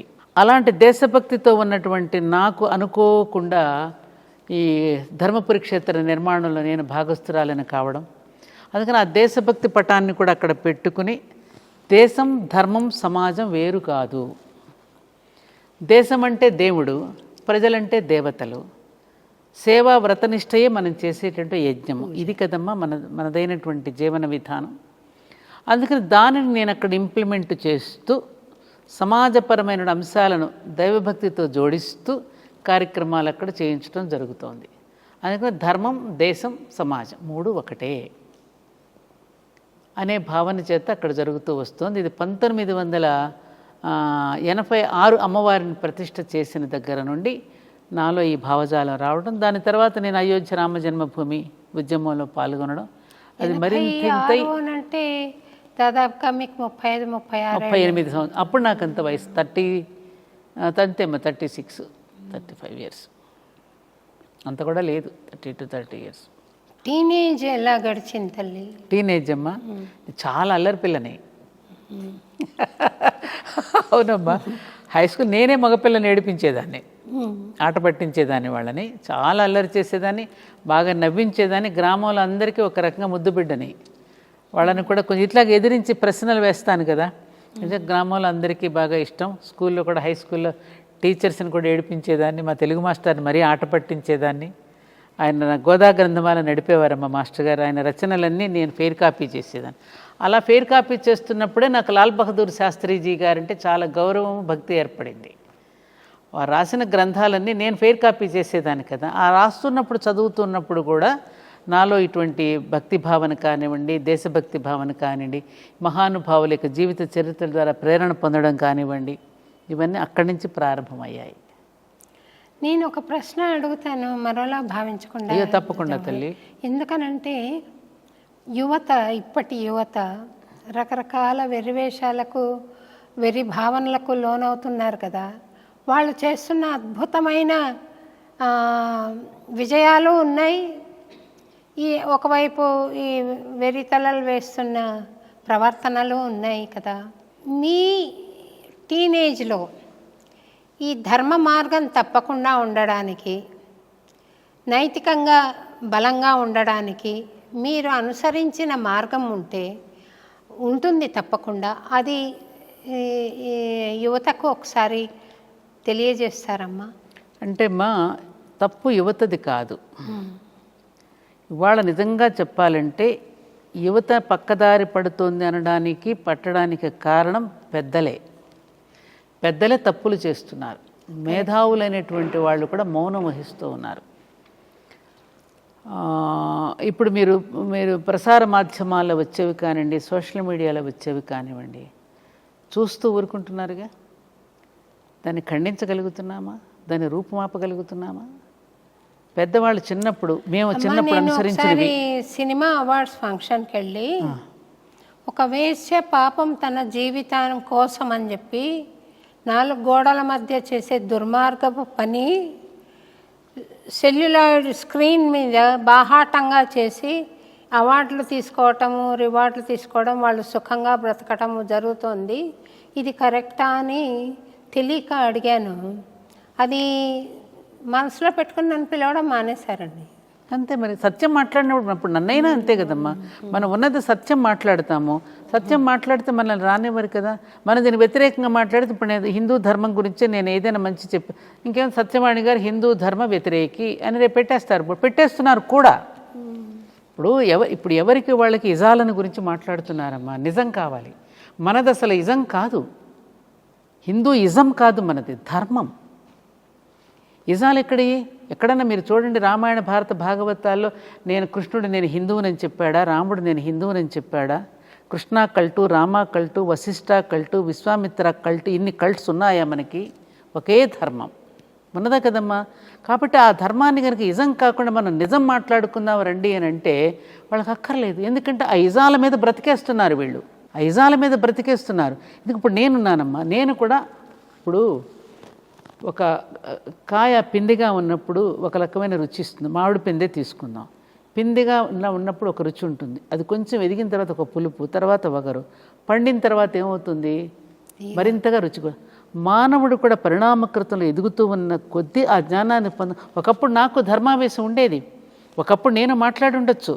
కానీ రాను రాను కనుక మన ప్రకృతి ధర్మాలను మనం అర్థం చేసుకున్న కొద్దీ మనలో వివేకం కలుగుతుంది, మనలో విజ్ఞానం వికసిస్తుంది. జ్ఞానం వికసించిన కొద్దీ ఇవన్నీ కూడా చిన్న అంశాలుగా కనపడతాయి మనకి. ఇప్పుడు నేల మీద ఉన్నప్పుడు ఈ పెద్ద పెద్ద భవనాలుగా కనపడి ఫ్లైట్లో పైకి వెళుతున్నప్పటికీ చిన్న చిన్నగా కనిపిస్తాయి, అవునా కదా. అలాగే మనం ఎదుగుతూ ఉన్న కొద్దీ కూడా ఈ అంశాలన్నీ కూడా చాలా సిల్లీగా కనిపిస్తాయి, అవునా కదా. అలాగే ఇప్పుడు యూత్కి చిన్నప్పుడు 10 మంది పిల్లల్ని కన్నా అమ్మ నాన్నగారు పిల్లలు ఏ తప్పు చేసినా, తప్పుగా మాట్లాడినా ప్రేమగాను హెచ్చరికగాను మందలించేవారు. ఇలా పిల్లల్ని ఎవరు మందలిస్తున్నారు? అమ్మ మందలించే స్థితిలో లేదు, నాన్న మండిపడే స్థితిలో లేడు. గురువుల బిల్లు బెల్లు చూసుకుంటున్నారు తప్ప వాళ్ళు అంతకంటే చెప్పడం లేదు. మరి ఎవరి బిడ్డల్ని పట్టించుకునేది? పిల్లలు చెడిపోతున్నారు అని అంటారు. అసలు చెడిపోకుండా ఉండడానికి కావాల్సిన ప్రయత్నం ఎక్కడ జరుగుతోంది? అసలు ఆ గురుకులాలేవి, ఆ పాఠశాలలో అటువంటి విద్య ఎక్కడున్నది? వాళ్ళ మార్కుల కోసం పోటీ పెట్టడమే తప్ప అసలు రావలసిన మార్పుల గురించి ఎవరు ఆలోచిస్తున్నాం? ర్యాంకులు మార్కులేనా? మన విద్య అంతా విదేశీయులు అనుసరిస్తున్నారు, వాళ్ళ విద్యను మనం అనుసరిస్తున్నాం. చివరికి ఏం జరుగుతోంది? ఇది పెద్ద పెద్ద విద్యావంతులు కూడా చివరికి సంకుచితత్వంతో ఆలోచిస్తున్నారే. మరి ఏది విద్య, ఏది అవిద్య? వివేకమా, విజ్ఞానమా? అందుకని యువత చెడిపోతుందంటే యువత తప్పు. ఎందుకంటే అమ్మా, నేను చాలామంది పిల్లల దగ్గర కూర్చొని మాట్లాడుతూ ఉన్నప్పుడు, ఈవెన్ మై గ్రాండ్ చిల్డ్రన్తో మాట్లాడుతుంటే వాళ్ళ దగ్గర నుంచి కూడా నేర్చుకోవాల్సిన అంశాలు చాలా ఉన్నాయనిపిస్తుంది నాకు. ఈ సమన్వయం కావాలి మనకి. ఒకప్పుడు మనం పెద్దవాళ్ళ దగ్గర ప్రశ్న చేస్తే నర్మూసుకుని అసలుకెళ్ళు ఏమిటా ప్రశ్నలు అనేవారు. పాపం వాళ్ళ మనసులో ఉన్న మాటను చెప్పుకోలేక భయపడి వెళ్ళిపోయేవాళ్ళం మనం. కానీ వాళ్ళ తరం అడుగుతున్న దానికి సమాధానం మన దగ్గర ఉండాలి కదా. ఇప్పుడు నాన్న నువ్వు నన్ను తాగొద్దంటున్నావు, నువ్వెందుకు తాగుతున్నావు అని పిల్లవాడు అడిగితే వాడు సమాధానం చెప్పాలిగా. అందుకని వాళ్ళ పిల్లలు వివాహం చేసుకోవడానికి కూడా భయపడుతున్నారు. కారణం ఏమిటి? ఎందుకు భయపడుతున్నారు వివాహం చేసుకోవడానికి? వాళ్ళు ఇంట్లో చూస్తున్నారు, ఇంట్లో రాద్ధాంతాలు చూస్తున్నారు, యుద్ధాలు చూస్తున్నారు, కొట్టుకోవడం చూస్తున్నారు, తిట్టుకోవడం చూస్తున్నారు, విడిపోవడం. రేపు నేను పెళ్లి చేస్తున్నాను, నా జీవితం కూడా ఇలాగే ఉంటుందేమో అని భయపడిపోతున్నారు. తప్పెవరిది చెప్పండి అమ్మా? తప్పు మనం చేస్తున్నాం. పిల్లలు అడిగేటటువంటి క్వశ్చన్స్కి మన దగ్గర వాళ్ళ ఆన్సర్ లేదమ్మా. అందుకని వాళ్ళు మీరన్నట్టుగా కొంతమంది వాళ్ళ పూర్వజన్మ సుకృతం వల్ల కానివ్వండి, వాళ్ళు పెరిగిన వాతావరణం వల్ల కానివ్వండి, సత్యాన్ని గమనించుకోవడం వల్ల కానివ్వండి, కొంతమంది గొప్ప గొప్ప ఆవిష్కరణలు చేస్తున్నారు, బాగా పైకెస్తున్నారు, మంచి కీర్తి ప్రతిష్టలు చిన్న వయసులోనే తెచ్చుకుంటున్నారు. మనం చూడటల్లా పాట పాడే పిల్లల దగ్గర నుంచి, డాన్స్ వేసే పిల్లల దగ్గర నుంచి, కొత్తగా సైన్స్ని ఆవిష్కరిస్తున్న వాళ్ళ దగ్గర నుంచి చూస్తున్నాం కదా మనం. అది మేధాశక్తి. నేననేది సంస్కారంగా అదే నేను ఈ సంస్కారం నేర్పకపోవటం మనది తప్పు. తల్లి చెప్తోందా అమ్మ? తండ్రి చెప్తున్నాడా? ఒరే నానాగడ్డి తిని నీకోసమే కదరా ఈ సంపాదన అంతా అంటాడు. నాన్న నేను నానాగడ్డి తిని సంపాదించమని నేను అడిగానా? అడగలేదుగా. ఎందుకోసం సంపాదిస్తున్నావు నానాగడ్డి తిని? అసలు ఇక్కడ పిల్లవాడు ఏమవుతున్నాడు, వాడు ఏం చేస్తున్నాడు, వాడు మనసులో ఏం ఆలోచన ఉందో ఎప్పుడైనా నువ్వు దగ్గర ఒళ్ళో కూర్చోబెట్టుకుని ఎప్పుడైనా వాడిని అడిగావా? దగ్గర కూర్చోబెట్టి వాడు మనసు ఏంటో ఎరిగి నువ్వు ప్రవర్తిస్తున్నావా? అందుకని ఇది పెద్దల వల్ల జరుగుతున్న తప్పే తప్ప పిల్లలది కాదు. ఇప్పుడు ఇక్కడ ఓపెన్ చేసి ఉన్నాయి. ఇప్పుడు చూస్తూ ఉంటే నేను మన రోడ్లో వెళుతూ ఉంటే రాత్రిపూట శిల్పారామం నుంచి ఎన్నో చూడకూడని దృశ్యాలు చూస్తూ ఉంటాను, కళ్ళు మూసుకు. ఎందుకంటే రాత్రిపూట నేను అక్కడ ఫంక్షన్లన్నీ పూర్తి చేసుకుని ఇంటికి వెళ్ళేసరికి లేట్ అవుతుందమ్మా. అటు వెళుతూ ఉంటే ఎంత బాధ కలుగుతుందో నాకు. ఆడపిల్లల చేతిలో సీసా, బాటిల్, సిగరెట్టు, ఆ దుస్తులు రకరకాలైనటువంటి. ఎవరైనా మందలిస్తే నువ్వెవరు చెప్పడానికి? నీకేం సంబంధం? మేము ఎలా ఉంటే నీకెందుకు? ఎందుకు పెట్టారు మనకి? మనకి దీనిలో కూడా ఒక శాస్త్రం ఉన్నది. ఒక దుస్తులు వేసుకునే దగ్గర నుంచి, బొట్టు పెట్టుకునే దగ్గర నుంచి, జడ వేసుకునే దగ్గర నుంచి, మెట్టెలు ధరించేది, మాంగళ్యం ధరించేది, అన్ని వెనుక ఒక శాస్త్రీయ విధానంతో మన ఆరోగ్యం కోసం పెట్టారమ్మా. ఇది ఈ విధంగా ధరించవలసిన అవసరం ఉన్నదని ఎవరు చెప్తున్నారమ్మా? వాళ్ళకి ఎవరు అనుసరిస్తున్నారు కనుక వాళ్ళు చెప్తున్నారు. పిల్లలకి పెళ్లి చేసే తల్లులే మాంగళ్యాలు ధరించడంలా, వాళ్ళే బొట్లు పెట్టుకోవడంలా, మరి వాళ్ళు ఎందుకు వింటారు? అమ్మాయి ఎవరు, కూతురు ఎవరో, తల్లి ఎవరో కూడా గుర్తించలేనటువంటి పరిస్థితిలో ఉంటున్నాం ఇవాళ. తేడానే తెలియడం లేదు మనకి. కాబట్టి ఇవన్నీ మనం తెచ్చిపెట్టుకున్నటువంటి సమస్యలే తప్ప ఎవరి వల్ల వచ్చిన సమస్య కాదు. పిల్లలు ఎప్పుడు మంచివాళ్లే, వాళ్ళని చెడగొడుతున్నది పెద్దవాళ్ళమే. సంస్కారం నేర్పడంలా. చిన్నప్పుడు ఎవరైనా పెద్దలు వస్తే మా నాన్నగారి వీళ్ళు మంద పిలిచేవారు. ఇది మా అమ్మాయి పద్యాలు బాగా చెప్తామా, ఒక పద్యం చెప్పు అని చెప్పించేవారు. ఆ స్టేజ్ ఫియర్నెస్ పోవడానికి చిన్నప్పుడే మనకు అలా నేర్పించేవారు వాళ్ళు. ఏదైనా కోప్పడి చక్కగా మందలించాను. మా జీవితాల్లో మేము చూసాం. ఒకసారి నేనే మా అమ్మకి ఎదురు సమాధానం చెప్పా. మా నాన్నగారు చావిట్లో కూర్చొని విన్నారు, పిలిచారు. అమ్మ భూమి కంటే భారమైంది ఏది అని అడిగారు. తల్లి నాన్న అన్నాను. మరి అది తెలిసేనా అమ్మకి ఎదురు చెప్తున్నావు అని నాన్న అలా మందలించారు. వాళ్ళు ఎవరు మందలిస్తున్నారు, ఎవరు చెప్తున్నారు అవి? అసలు వీళ్ళకి తెలిస్తే కదా చెప్పడానికి. ఏమ్మా అలాగా నేను సమాజం మొత్తం పాడైపోయిందని నేను అనడం లేదమ్మా. అంటే అక్కడక్కడ పాడయ్యే సమాజాన్ని కూడా ఈ నేల తల్లి భరించలేదు. ఈ భూమి ఒక పవిత్రమైనటువంటి భూమి. ఎందరో తపస్సంపన్నులు తపస్సు చేసి చేసి చేసి ఋషులు దర్శించి మనకు అందించారు ఈ సంస్కారాన్ని. మీరు పాడైపోతోంది యువత అన్న మాటకి అర్థం కేవలం ఒక అంశానికి సంబంధించి కాదు తల్లి నేను అంటున్నది. ఇప్పుడు వాళ్ళు వేరే మనిషిని నొప్పించడం కానీ, వేరే మనిషికి అన్యాయం చేయడం కానీ, తల్లిదండ్రుల్ని లెక్క పెట్టకుండా వాళ్ళ స్వసుఖం కోసం అని చెప్పి వాళ్ళు తీసుకునే పద్ధతులు కానీ ఏదైనా కావచ్చు. ఒక శారీరకంగా దౌర్బల్య పరిస్థితిలో పరపురుషునికి పెళ్లి కాకుండా లొంగిపోతే అదొక్కటే దుర్మార్గము అనేది నేను అనుకోవడం లేదు. మానసికంగా ఎంత అవినీతికి లోనవుతున్నారో, పర వ్యక్తిని మనం నొప్పించి మనం బాగుపడుతున్నామంటే అది పరమ పాపం కదండి. చాలా పాపం. అది సామాన్యంగా ఉంది ఇప్పుడు యువతలో. సామాన్యము అంతే కదా అంటారు వాళ్ళు. దాన్ని మనం ఎత్తి చూపామనుకో అది వాళ్ళకు పొరపాటుగా కూడా అనిపించదు. ఇప్పుడు సోషల్ మీడియాలో ఒక మనిషిని ఎంత దుయ్యబట్టాలో, ఎంత ఎంత అశ్లీలంగా మాట్లాడచ్చో, ఎంత ఘాటుగా మనసు నొప్పించేలాగా మాట్లాడవచ్చో మాట్లాడుతున్నారు. చాలా మనం మళ్ళీ చెప్పుకోవడానికి వీల్లేని పరిస్థితుల్లో మాట్లాడుతున్నారు. అవన్నీ కూడా పాపాలే, అవన్నీ కూడా అపవిత్ర కార్యక్రమాల కిందనే నేను అనుకుంటున్నాను తల్లి. మరి అవన్నీ కూడా చాలా చిన్న విషయాలు.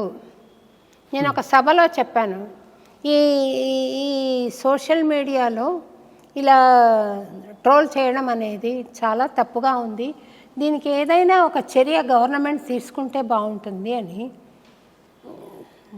విన్నారా? రోజు క్లాప్స్ కొట్టారంతే. గవర్నమెంట్ ఎందుకు తీసుకుంటుందమ్మా? ఆ సంస్థలు కూడా సోషల్ మీడియాని ఆశ్రయించి ఎవరి ఛానల్స్ వాళ్ళు పెట్టుకుని ఎవరి బాకాలు వాళ్ళు ఊదుకుంటున్నారుగా. ఎవరిని ప్రపోజ్ చేయాలో ఇచ్చేసి చేసుకుంటున్నారు కదా. ఎవరిని సపోర్ట్ చేసేటటువంటి ఛానల్స్ని వాళ్ళు కూడా ఇట్లా చేస్తున్నప్పుడు వాళ్ళు కూడా దానిని ఎందుకు నియంత్రిస్తారు? వాళ్ళు దానికి అలవాటు పడిపోయారు కదా. అందుకని ఒక్కటే నాకు కనిపిస్తోంది శోభారాజు గారిది, నేచర్ విల్ టేక్ కేర్ అమ్మా. ఇప్పటికే ఆల్రెడీ కొంచెం ప్రారంభమైంది. నేచర్ తన పని తాను చేసుకుంటూ పోతుంది. ఇంకా కొన్ని కొన్ని సన్నివేశాలు జరిగినప్పుడు మనుషులకి ఇంకా బుద్ధి వస్తుంది. నేచర్ నేచర్ నేచర్ ఇప్పుడు ఎందుకంటే ప్రకృతికి ఒక చట్టం ఉంది కదమ్మా. నేచర్కి ఒక ఇవన్నీ మానవులం కల్పించుకున్న చట్టాలు ఇవన్నీ. కానీ ప్రకృతికి ఉన్నది ఒక అద్భుతమైన చట్టం ఉంది. దాన్ని ఎవరు కూడా అధిగమించలేరు. కొంతకాలం వేస్ట్ చేస్తుంది. అది అధిగమిస్తే ఏం చేస్తుంది? చివరికి నాకు లాచి కొడుతుంది. ఎన్నో చూస్తున్నాం ఇవాళ సన్నివేశాలు మనం. అలా వచ్చినప్పుడు మనిషి మళ్ళీ దారిన పడతాడు. అమ్మ, నేను ఒక మాట వింటున్నాను, కల్కి అవతారం పుట్టాడని, 34లో ఆ అవతారం విశదం అవుతుందని వింటున్నాను. నిజమేనా మాట? ఇంకా టైం ఉందమ్మా. అంటే కల్కి అవతారం అనేటటువంటిది మనకి మామూలుగా చెప్పేటటువంటి శంబల కళాప అనేటువంటి గ్రామాల హిమాలయాస్ నుంచి కల్కి మళ్ళీ ఎప్పుడు మానవుడు అధర్మాన్ని బాగా పెచ్చరిల్లిపోయినప్పుడు, ధర్మానికి గ్లాని వచ్చినప్పుడు, ఈ ఆచార కర్మకాండలకే పరిమితమైపోయి న్యాయాన్ని ధర్మాన్ని నెట్టేసినప్పుడు తానుగా దిగివచ్చి మళ్ళీ మనల్ని నిలబెడతాడు అనేటటువంటిది మనకి భాగవతంలో కూడా మనకు చెప్పడం జరిగింది ఆఖరిలో. అంటే దానిలో కనుక మనకు అర్థమైన విషయం ఏంటంటే, మనం బాగా లోతుగా మనం ఆలోచిస్తే అసలు ఇప్పుడున్నటువంటి మనలాంటి వాళ్ళకి అద్భుతమైనటువంటి అవకాశం ఈ యుగమే. తరించగోరినటువంటి వాళ్ళకి మీరున్నారు, మీరు తరిస్తున్నారు. ఆ కీర్తనల ద్వారా భగవంతుడిని మీరు ధ్యానిస్తూ ఆ భావకాలుష్యాన్ని నిర్మూలించడానికి మీరు ఒక ప్రయత్నం చేస్తున్నారు కదా. ఇలా ప్రయత్నం చేస్తున్న వాళ్ళందరినీ కూడా దగ్గరకు తీసుకుని ఈ మేలైనటువంటి గొప్ప గొప్ప విశిష్టమైన వ్యక్తుల ద్వారానే మళ్ళీ సత్యయుగం ఆరంభం అవుతుంది. అప్పుడేమవుతుంది? ఈ కలి దిగి వచ్చేటప్పుడు ఈ విశిష్టమైన వ్యక్తుల ద్వారా మళ్ళీ దానికి విత్తనాలన్నమాట. మనం ఒక విత్తనంగా భావించుకుందాం రేపు కలియుగానికి, సత్యయుగానికి. ఇప్పుడు తయారైనటువంటి విశిష్ట వ్యక్తుల మీదనే రేపు సత్యయుగం ఆరంభం. ఎలా? ఇప్పుడు వర్షాకాలంలో చల్లిన విత్తనాల మీదే వచ్చే సంవత్సరం పంటంతా ఆధారపడి ఉందిగా. ఇప్పుడు పండిన విత్తనాలే కదమ్మా నెక్స్ట్ పంట మనకు వచ్చేది. అలాగే ఇప్పుడున్నటువంటి వ్యక్తుల మీదనే రేపు మళ్ళీ సత్యయుగం ఆరంభం అవుతుంది. అలా ఆరంభం అవటానికి ఎవరైతే దానికి పూనుకుంటారో, ఏది ధర్మానికి అనుగుణంగా, ప్రకృతికి అనుగుణంగా, దైవానికి అనుగుణంగా సల్లక్షణాలు కలిగినటువంటి వ్యక్తులు ఎవరైతే సౌశీల్యవంతులై ఉంటారో వాళ్ళ ద్వారా మళ్ళీ యుగాన్ని ఆరంభం చేస్తాడు. దానికి ఇప్పుడిప్పుడే ప్రారంభమైంది. ఏం చెప్పాడు? 5000 సంవత్సరాలు అయిన తర్వాత కలి యొక్క ప్రభావం ఉంటుందని చెప్పారు భాగవతంలో. 5081 సంవత్సరాలు కదమ్మా. ఇప్పుడు దాదాపు 30 సంవత్సరాల నుంచి మనం ఎక్కువగా కలి ప్రభావాన్ని అంతకుముందు కలి ప్రభావం ఇంతగా లేదు. ఈ మధ్యకాలం దాదాపు 30 సంవత్సరాల నుంచి మనం ఎక్కువగా ఇటువంటివన్నీ కూడా వినవలసి వస్తుంది. అవునా కాదా? అందుకని అవునమ్మా. I correct? మీరు అందుకని ఆ దిగి రావడానికి ఇంకా సమయం ఉంది, ఇంకా పండాలి. 30-40 ఏళ్ల క్రితము ఇది తప్పు అనే భావన ఎక్కువగా ఉండేది. ఇప్పుడు అది క్యాజువల్గా తీసుకుంటున్నది. మీరు అయితే ఏంటి అంటారు? మీరు సినిమాలు చూసారమ్మా. సినిమానే మనకి ఉదాహరణ. మూకీలు వచ్చినాయి ఒకప్పుడు, తర్వాత సినిమాలు వచ్చాయి, మాట్లాడటం మొదలెట్టారు. ఆ మాట్లాడటం మొదలైనప్పుడు కూడా ఎలా మాట్లాడారు? ఏ పాత్ర ఎంత అవసరమో అంతవరకు నటించి ఒక సందేశాత్మకంగా సినిమాలు తీసి దూరాన్ని, కొంత డిస్టెన్స్ని మెయింటైన్ చేశారు. ఆ తర్వాత డిస్టెన్స్ తగ్గుతూ చివరికి ఎట్లా అయిపోయింది? ఒకళ్ళ మీద ఒకళ్ళు పడి డొల్లేటటువంటి పరిస్థితులు వచ్చేసాయా లేదా? చూసి దాన్ని కూడా వాల్ పోస్టర్లు పెట్టేసి మొత్తం అందరినీ కూడా ఒకలాంటి మానసిక వికారాలకు లోను చేసే దృశ్యాలు మనం చూస్తున్నాం.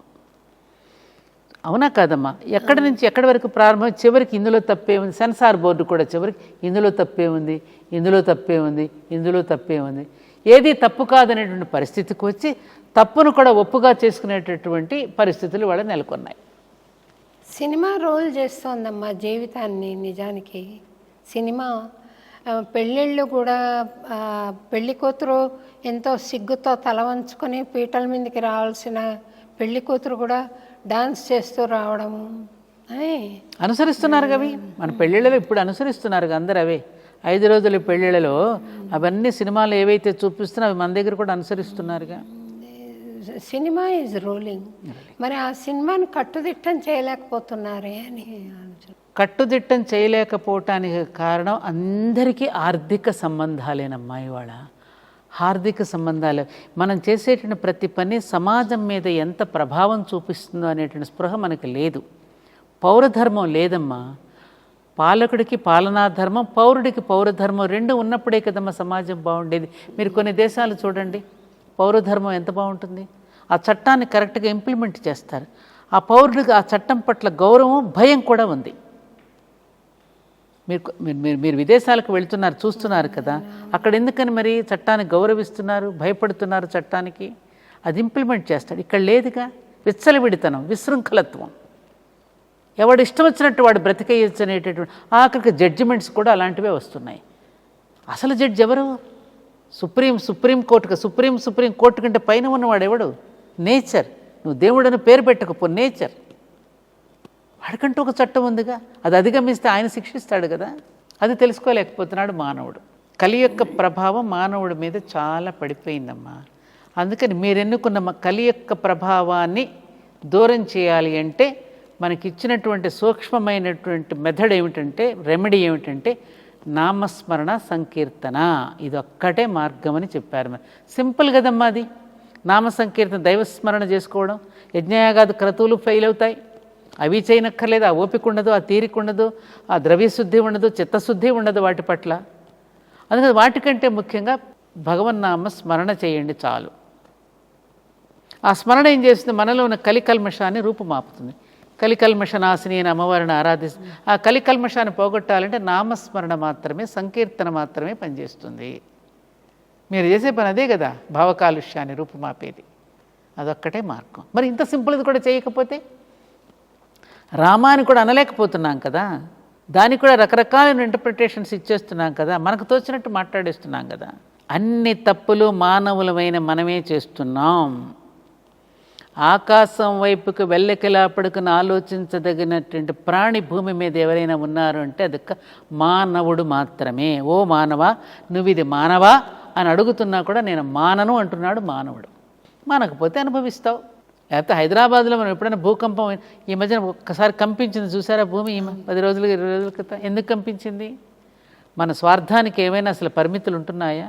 ఎంతకంత ఆకాశ హర్మ్యాలు ఎంత నిర్మాణం చేస్తున్నాం మనం. భూమిని ఏ లోపలికి తవ్వుతున్నాం, B1 B2 B3 B4 లోపలికి పోతున్నాం. ఇంకా మన స్వార్థానికి అంతూ పొంతూ ఉంటుందా? కంపించదా మరి? అకాల వర్షాలు రావా? ఋతుపవనాలు ఎందుకు గతులు తప్పుతున్నాయమ్మా? మానవ ధర్మం గతి తప్పినప్పుడల్లా, మానవ ధర్మం మతి తప్పినప్పుడల్లా ఋతుపవనాలు గతులు తప్పుతాయి. మరి అనుభవించాలి. కరోనా వచ్చింది, ఆ కాసేపు వైరాగ్యం వచ్చింది, మళ్ళీ మామూలే. మళ్ళీ మామూలే. శ్మశాన వైరాగ్యం ఆలోచించుకోమనే కదా వచ్చింది. మానన్నాడు, మళ్ళీ మానవుడు మామూలుగానే ఉంటున్నాము మనం. తప్పు మనది. ఏ జీవరాశులు కూడా మీరు గమనించండి, నో రెస్ట్రిక్షన్స్ ఎక్కడా లేవు వాటికి. మనమే కదా చట్టాన్ని అధిగమిస్తున్నాం. ఒక ఆవులు కానీ గేదెలు కానీ ఇంకొక జీవరాశులు ఏదైనా వస్తే అక్కడ కాంపౌండ్ వాళ్ళు ఉంది కాబట్టి వెళ్ళకూడదని పక్కన వెళ్ళిపోతాయి. అదే మనిషి అయితే కాంపౌండ్ వాళ్ళు కూడా దూకు కూడా వచ్చేస్తాడు. అవునే కదా. మీరు మీకున్న సమాజంలో మీకున్న స్థాయిని ఉపయోగించి ఈ సినిమాలను శాసించగలిగితే, వాళ్ళకొక క్రమశిక్షణ క్రమబద్ధీకరణ చేయగలిగితే, అందులో మీ పాత్ర ఉంటే నేను చాలా సంతోషిస్తాను తల్లి. అది మన వల్ల. ఎందుకనంటే చిన్న చిన్న పిల్లలు ఇంత వాళ్ళేనండి చాలా ఘోరమైన ప్రదర్శనలు చేస్తున్నారు. అమ్మాయి అబ్బాయి పైపెచ్చు చింతింత వాళ్ళు. వీళ్ళకి ఇటువంటి గెస్చర్స్ నేర్పితే వాళ్ళకి పవిత్రత అంటే ఏం తెలుస్తుంది? ఇంకా వాళ్ళు 13-14 ఏళ్ళు వచ్చేసరికి మొత్తం బుర్ర పాడైపోతుంది. ఇంకా ఏం చేయడానికి ఉందబ్బా. అట్లాంటి డ్యాన్సులు పైన హీరోయిన్ చేస్తున్నారు, కింద వీళ్ళు చిన్న పిల్లలు చేస్తున్నారు, ఏ మాత్రం తీసిపోకుండా. పుట్టుకతో కొంతమంది పిల్లలు బాల మేధావులుగా పుడతారు. ఎందుకంటే గత జన్మలో చేసుకున్నటువంటి కోర్సు పూర్తయి మిగిలిపోయిన కోర్సు ఈ జన్మలో పూర్తి చేసుకోవడానికి వస్తారు వాళ్ళు. వాళ్ళని దానికి పదును పెట్టాలి తప్ప ఆ పిల్లల యొక్క మేధస్సుని ఈ విధంగా ఉపయోగించుకోవటం అనేటటువంటి తల్లిదండ్రులు వాళ్ళకి మానసిక ఒత్తిడి ఉంటుంది. వాళ్ళకి పసిమొగ్గను ఆ విధంగా నిలిపేయకూడదు కదా. అది తల్లిదండ్రులు తెలుసుకోవాలి ఆ విషయాన్ని. వాళ్ళని చూపించుకుని ప్రదర్శనలకు పంపిస్తే ఏమవుతారా పిల్లలు? మా సినిమాల గురించి మీరు ఎత్తారు కాబట్టి చెప్తున్నాను. దీనిని మనం నివారించడం చాలా కష్టం. ఇది కాలమే బదులు చెప్తుంది. ఇప్పుడు ఈ సినిమాలు అనేవి నడుస్తున్నది ఎవరి మీద? ప్రజల మీదే కదా. ప్రజలు వేసి కట్టేటువంటి టికెట్ల మీదనే కదా సినిమాలు వచ్చేది. కానీ ప్రజలు ఎప్పుడైతే దీన్ని గ్రహించుకుని మంచి సినిమాలు కూడా వస్తున్నాయి, మంచి సినిమాలు తీసేవాళ్ళని కూడా మనం ప్రోత్సహించాలి కదా. మంచి సినిమాలు తీసేవాళ్ళని కూడా మనం అభినందించాలి కదా. ఎంతవరకు అటువంటి వాళ్ళకి అవకాశం ఇస్తున్నారు? కొంతమంది వాళ్ళని అణగదొక్కేసి అటువంటి సినిమాలు రానివ్వకుండా చేస్తున్నది కూడా చూస్తున్నాగా. నేను వెళ్ళొచ్చు తల్లి, దాని గురించి కాదు. అయితే ఇప్పుడు ఒక లడ్డు ఉంది, లడ్డు అక్కడ తెచ్చిపెట్టారు, అది తినాలి అని మనుషులకు, సగటు మనుషులకు అనిపించడం సహజం. వాళ్ళ లౌల్యాన్ని వీళ్ళు ఎన్కాష్ చేసుకోవడం తప్పు. లౌల్యాన్ని ఎన్కాష్, కరెక్ట్, ఈ మాట కరెక్ట్. అది ఎన్కాష్ చేసుకుంటారు వాళ్ళు.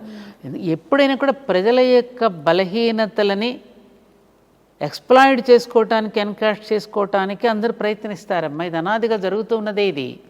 అందుకని ఎప్పటికప్పుడు అది మేలుకొల్పు ప్రజలలో కలిగిస్తూ ఉండాలంటున్నాను. మేధావులైనటువంటి వాళ్ళు దానిని బాధ్యతగా తీసుకోగలగాలి. అటు విద్యా విధానం దగ్గర నుంచి మన విధానాలన్నింటినీ కూడా మార్చుకోవడానికి మేధావులైనటువంటి వాళ్ళు నోరు విప్పాలమ్మా. ఆనాడు భీష్ముడు, ఈ మధ్యన మహాభారతం సీరియల్ చూస్తుండగా గొప్ప డైలాగు, కర్ణుడు వస్తాడు భీష్ముడి దగ్గరికి, ఆయన అంపశయ్య మీద ఉన్నప్పుడు, నువ్వు నిన్ను సూతపుత్ర అని అవమానపరుస్తూ ఉన్నప్పుడు నేను విని మౌనంగా ఉన్నాను. వేదకాలం నాడు ఎప్పుడు ఇట్లాంటి పరిస్థితులు లేవు. తర్వాత వచ్చినటువంటి దాన్ని మాలాంటి మేధావులు ఖండించకపోవడం వల్ల వచ్చినటువంటి ప్రమాదం ఇది అని చెప్పాడు భీష్ముడు. మరి ఎందుకు ఖండించలేదంటారు ఆయన? ఖండించలేదు అదే కదా. దుర్యోధనుడు ఉప్పు తిన్నాను కదా, దుర్యోధనుడు మాటికి హస్తినాపురం కొట్టుమిట్టాడు కదా ఆయన. దానికి మరి మాట్లాడలేదు కదా. ఆ మాట్లాడకపోవడంలో ఎంత ప్రమాదం జరిగింది. అందుకనే మీకు ఒక సన్నివేశం చెప్తాను. దీనిలో మన అందరం తెలుసుకోవాల్సిన విషయం ఇది. ఉప్పు తిన్నాననే మాట గుర్తొచ్చింది కాబట్టి చెప్పనా? చెప్పండి. భీష్ముడు కంపశయ్య మీద ఉన్నప్పుడు కురుక్షేత్ర సంగ్రామం ముగిసిన తర్వాత ద్రౌపది పాండవులను వెంట పెట్టుకుని శ్రీకృష్ణుడు భీష్మాచార్యుడి దగ్గరికి వెళ్ళి, పాండవులు విజయం సాధించారు, రేపు పరిపాలనకు కావలసినటువంటి ధర్మ సూక్ష్మాలను వీళ్ళకి బోధించండి పితామహ అని కృష్ణుడు అడుగుతాడు భీష్ముడిని. అప్పుడు ద్రౌపది వెటకారంగా ఇటు పక్కకు తిరిగి ఒకలాంటి వెటకారపు నవ్వు నవ్వుకుంటుంది. ఏమిటి ఆ నవ్వుని అర్థం చేసుకున్నాడు భీష్ముడు. ఏమిటి ఈమె యొక్క నవ్వు యొక్క అర్థం? ఆనాడు నన్ను అవమానపరుస్తూ ఉంటే మిన్నకుండా ఉండిపోయిన ఈ భీష్ముడా మళ్ళీ ధర్మ సూక్ష్మాలను బోధించేది మాకు అన్నట్టుగా ఆవిడ నవ్వు అనమాట. అది గమనించిన భీష్మాచార్యుడు అంటాడు, అమ్మా, నీ నవ్వు నాకు అర్థమైంది తల్లి. ఆనాడు దుర్యోధనుడికి ఉప్పుతున్నటువంటి దేహం ఇది, ఆ ఉప్పుతో తయారైన రక్తం నాలో ఉన్నది, అందుకని ఆనాడు అలా వ్యవహరించి ఉంటాను. ఈనాడు అర్జునుడు సంధించిన బాణాలతో ఆ రక్తమంతా కూడా వెలికిపోయింది కాబట్టి ఇప్పుడు ఆ పాడు రక్తం అంతా పోయింది కాబట్టి నా శరీరం పునీతమైపోయిందమ్మా, అందుకని ఇప్పుడు ఆ అర్హతను నేను సంపాదించుకున్నాను అని చెప్తాడు భీష్ముడు. ఇప్పుడు ఉప్పు తినడం అంటే మాట అంటే గుర్తుకొచ్చింది నాకు. నిజమే కదా మరిది. ఇప్పుడు మనం ఏ విధమైన ఆహారం పెడితే, ఏ విధమైన మాటలు చెప్తే పిల్లవాడు తయారవుతాడు. దుర్యోధనుడు ఎలా పెంచాడు, అటు పాండురాజు కుంతీదేవి బిడ్డల్ని ఎలా పెంచింది, ఇవన్నీ కూడా మనం తెలుసుకోవడానికి కదమ్మా వాళ్ళు పాత్రలుగా దిగివచ్చి మనకు బోధించి వెళ్ళారు. అవునా కాదా? అందుకని ఇటువంటి సంఘటనలు జరిగినప్పుడు మేధావులైనటువంటి వాళ్ళు వ్యాసాలు రాసి వదిలేస్తున్నారు తప్ప దాన్ని గట్టిగా పట్టి ఉంచుకునేటువంటి ప్రయత్నం ఎంతమంది చేయగలుగుతున్నారు? పోరాడే స్థితి. సామాన్యుడు వచ్చి రోడ్డు మీద వచ్చి పోరాడుతున్నాడు తప్ప ఏదైనా విషయం వచ్చినప్పుడు ఎంతమంది మేధావులు రోడ్డు మీదకి వచ్చి అల్లరి చేస్తున్నారు, ఎంతమంది మేధావులు వచ్చి ఉద్యమిస్తున్నారు. ఎందుకంటే ఎవరికి వాడి పదవి పోతుందేమో, అవార్డ్స్ రావేమో, రివార్డ్స్ రావేమో అని మేధావికి భయం. నిర్భయంగా మాట్లాడితే మాట్లాడిన వాళ్ళని రకరకాలుగా దూషిస్తారు. నన్ను దూషించలా, నా మీద రకరకాలుగా దాడులు చేయాలా మాట్లాడితే ఏమ్మా? అలాంటి పరిస్థితులు కొట్టుమిట్టాడుతున్నామమ్మా ఇవాళ. అందుకని నేను చెప్తున్నాను, ఇది ఎప్పటికైనా నేచరే సమాధానం చెప్పాలి.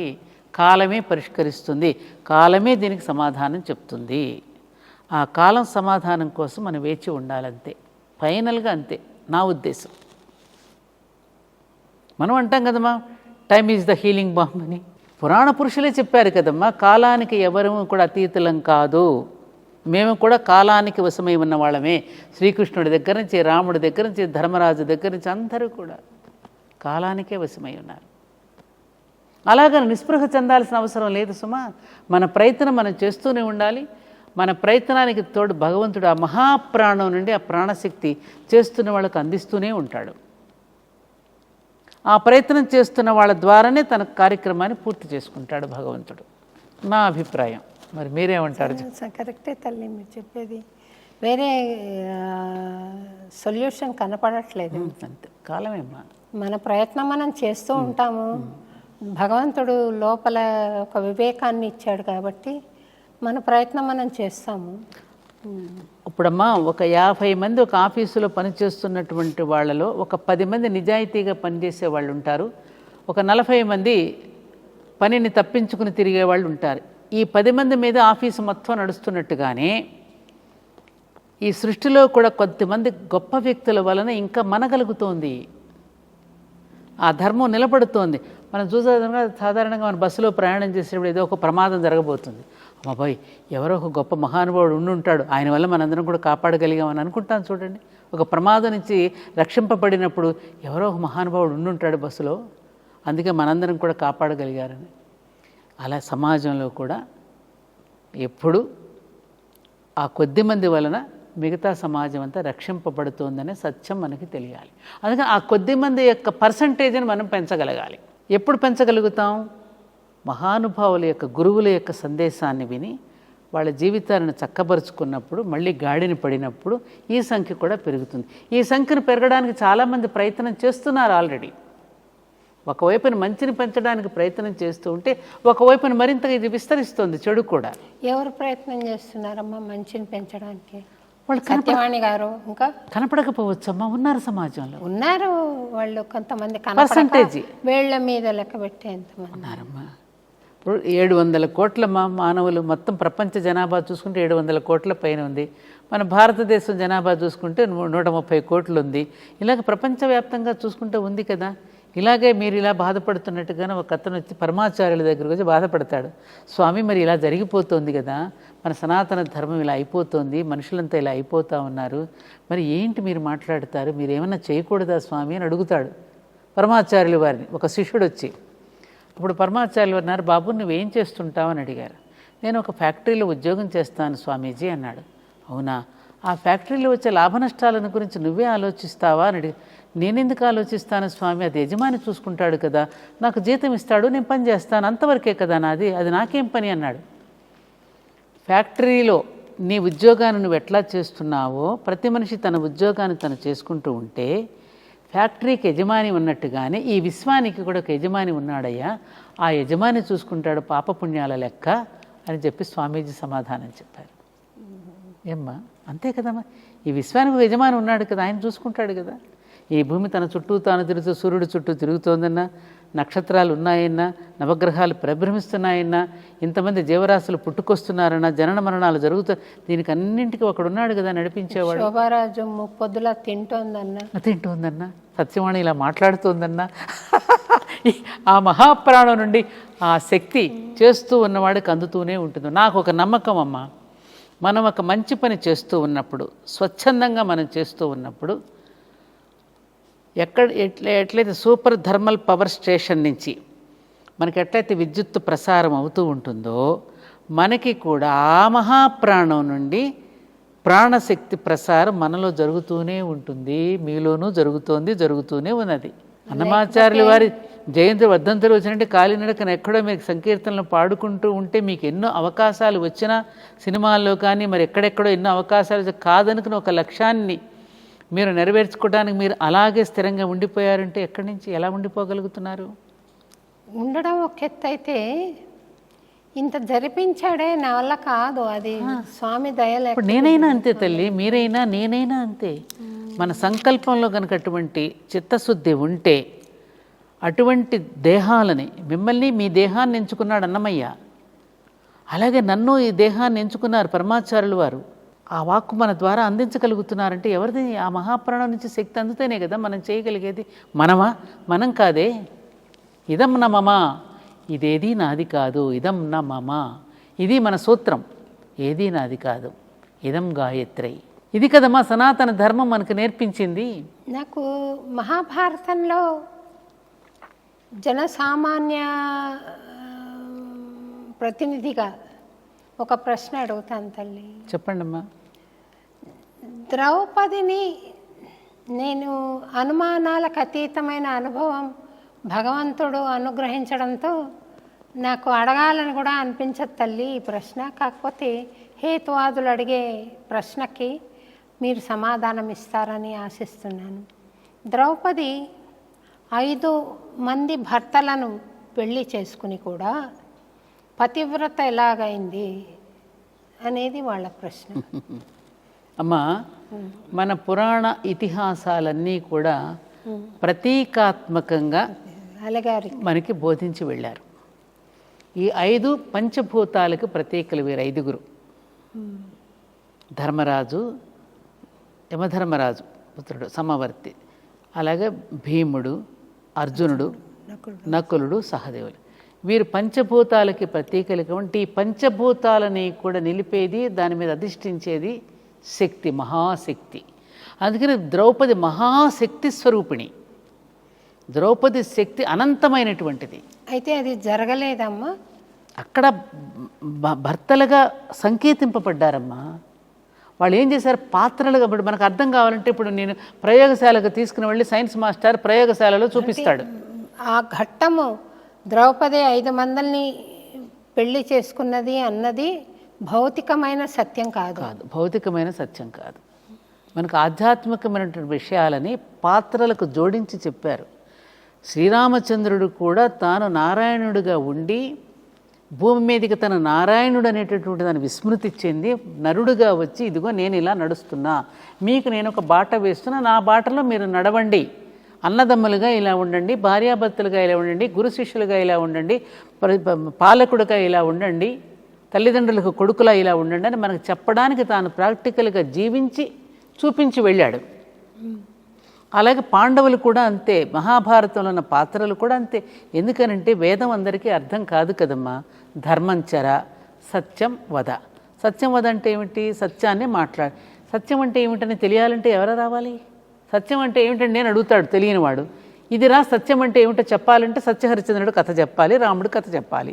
అందుకని వాళ్ళుగా దిగివచ్చి ప్రాక్టికల్గా మానవ శరీరాన్ని ధరించి చూపించి వెళ్ళారు. అలాగే పంచభూతాలంటే ఏమిటి, శక్తి అంటే ఏమిటి, ఈ పంచభూత శక్తిని ఎలా నడిపిస్తున్నాయి, సమాజంలో విభిన్నమైన పాత్రలు ఎలా ఉంటాయి, దుర్మార్గం అంటే ఏమిటి, సన్మార్గం అంటే ఏమిటి, కుటిలత్వం అంటే ఏమిటి, ఇవన్నీ కూడా చెప్పించడానికి వైవిధ్యంతో కూడిన పాత్రలన్నింటి మనం ముందుకు తీసుకువచ్చి మనల్ని సమాజంలో ఎన్ని రకాల వివిధమైన పాత్రలు ఉంటాయి, ఈ పాత్రలన్నింటిని శృతి కలుపుకుని జీవించుకోవడం ఎలాగో నేర్పడానికి దిగి వచ్చిన పాత్రలు అవన్నీ. అంటే జరిగిందా జరగలేదమ్మా? జరిగిందమ్మా. కాకపోతే వీరు చెప్పినట్టుగా భౌతికమైనటువంటి శారీరక సంబంధాలతో వచ్చినటువంటివి కావివి.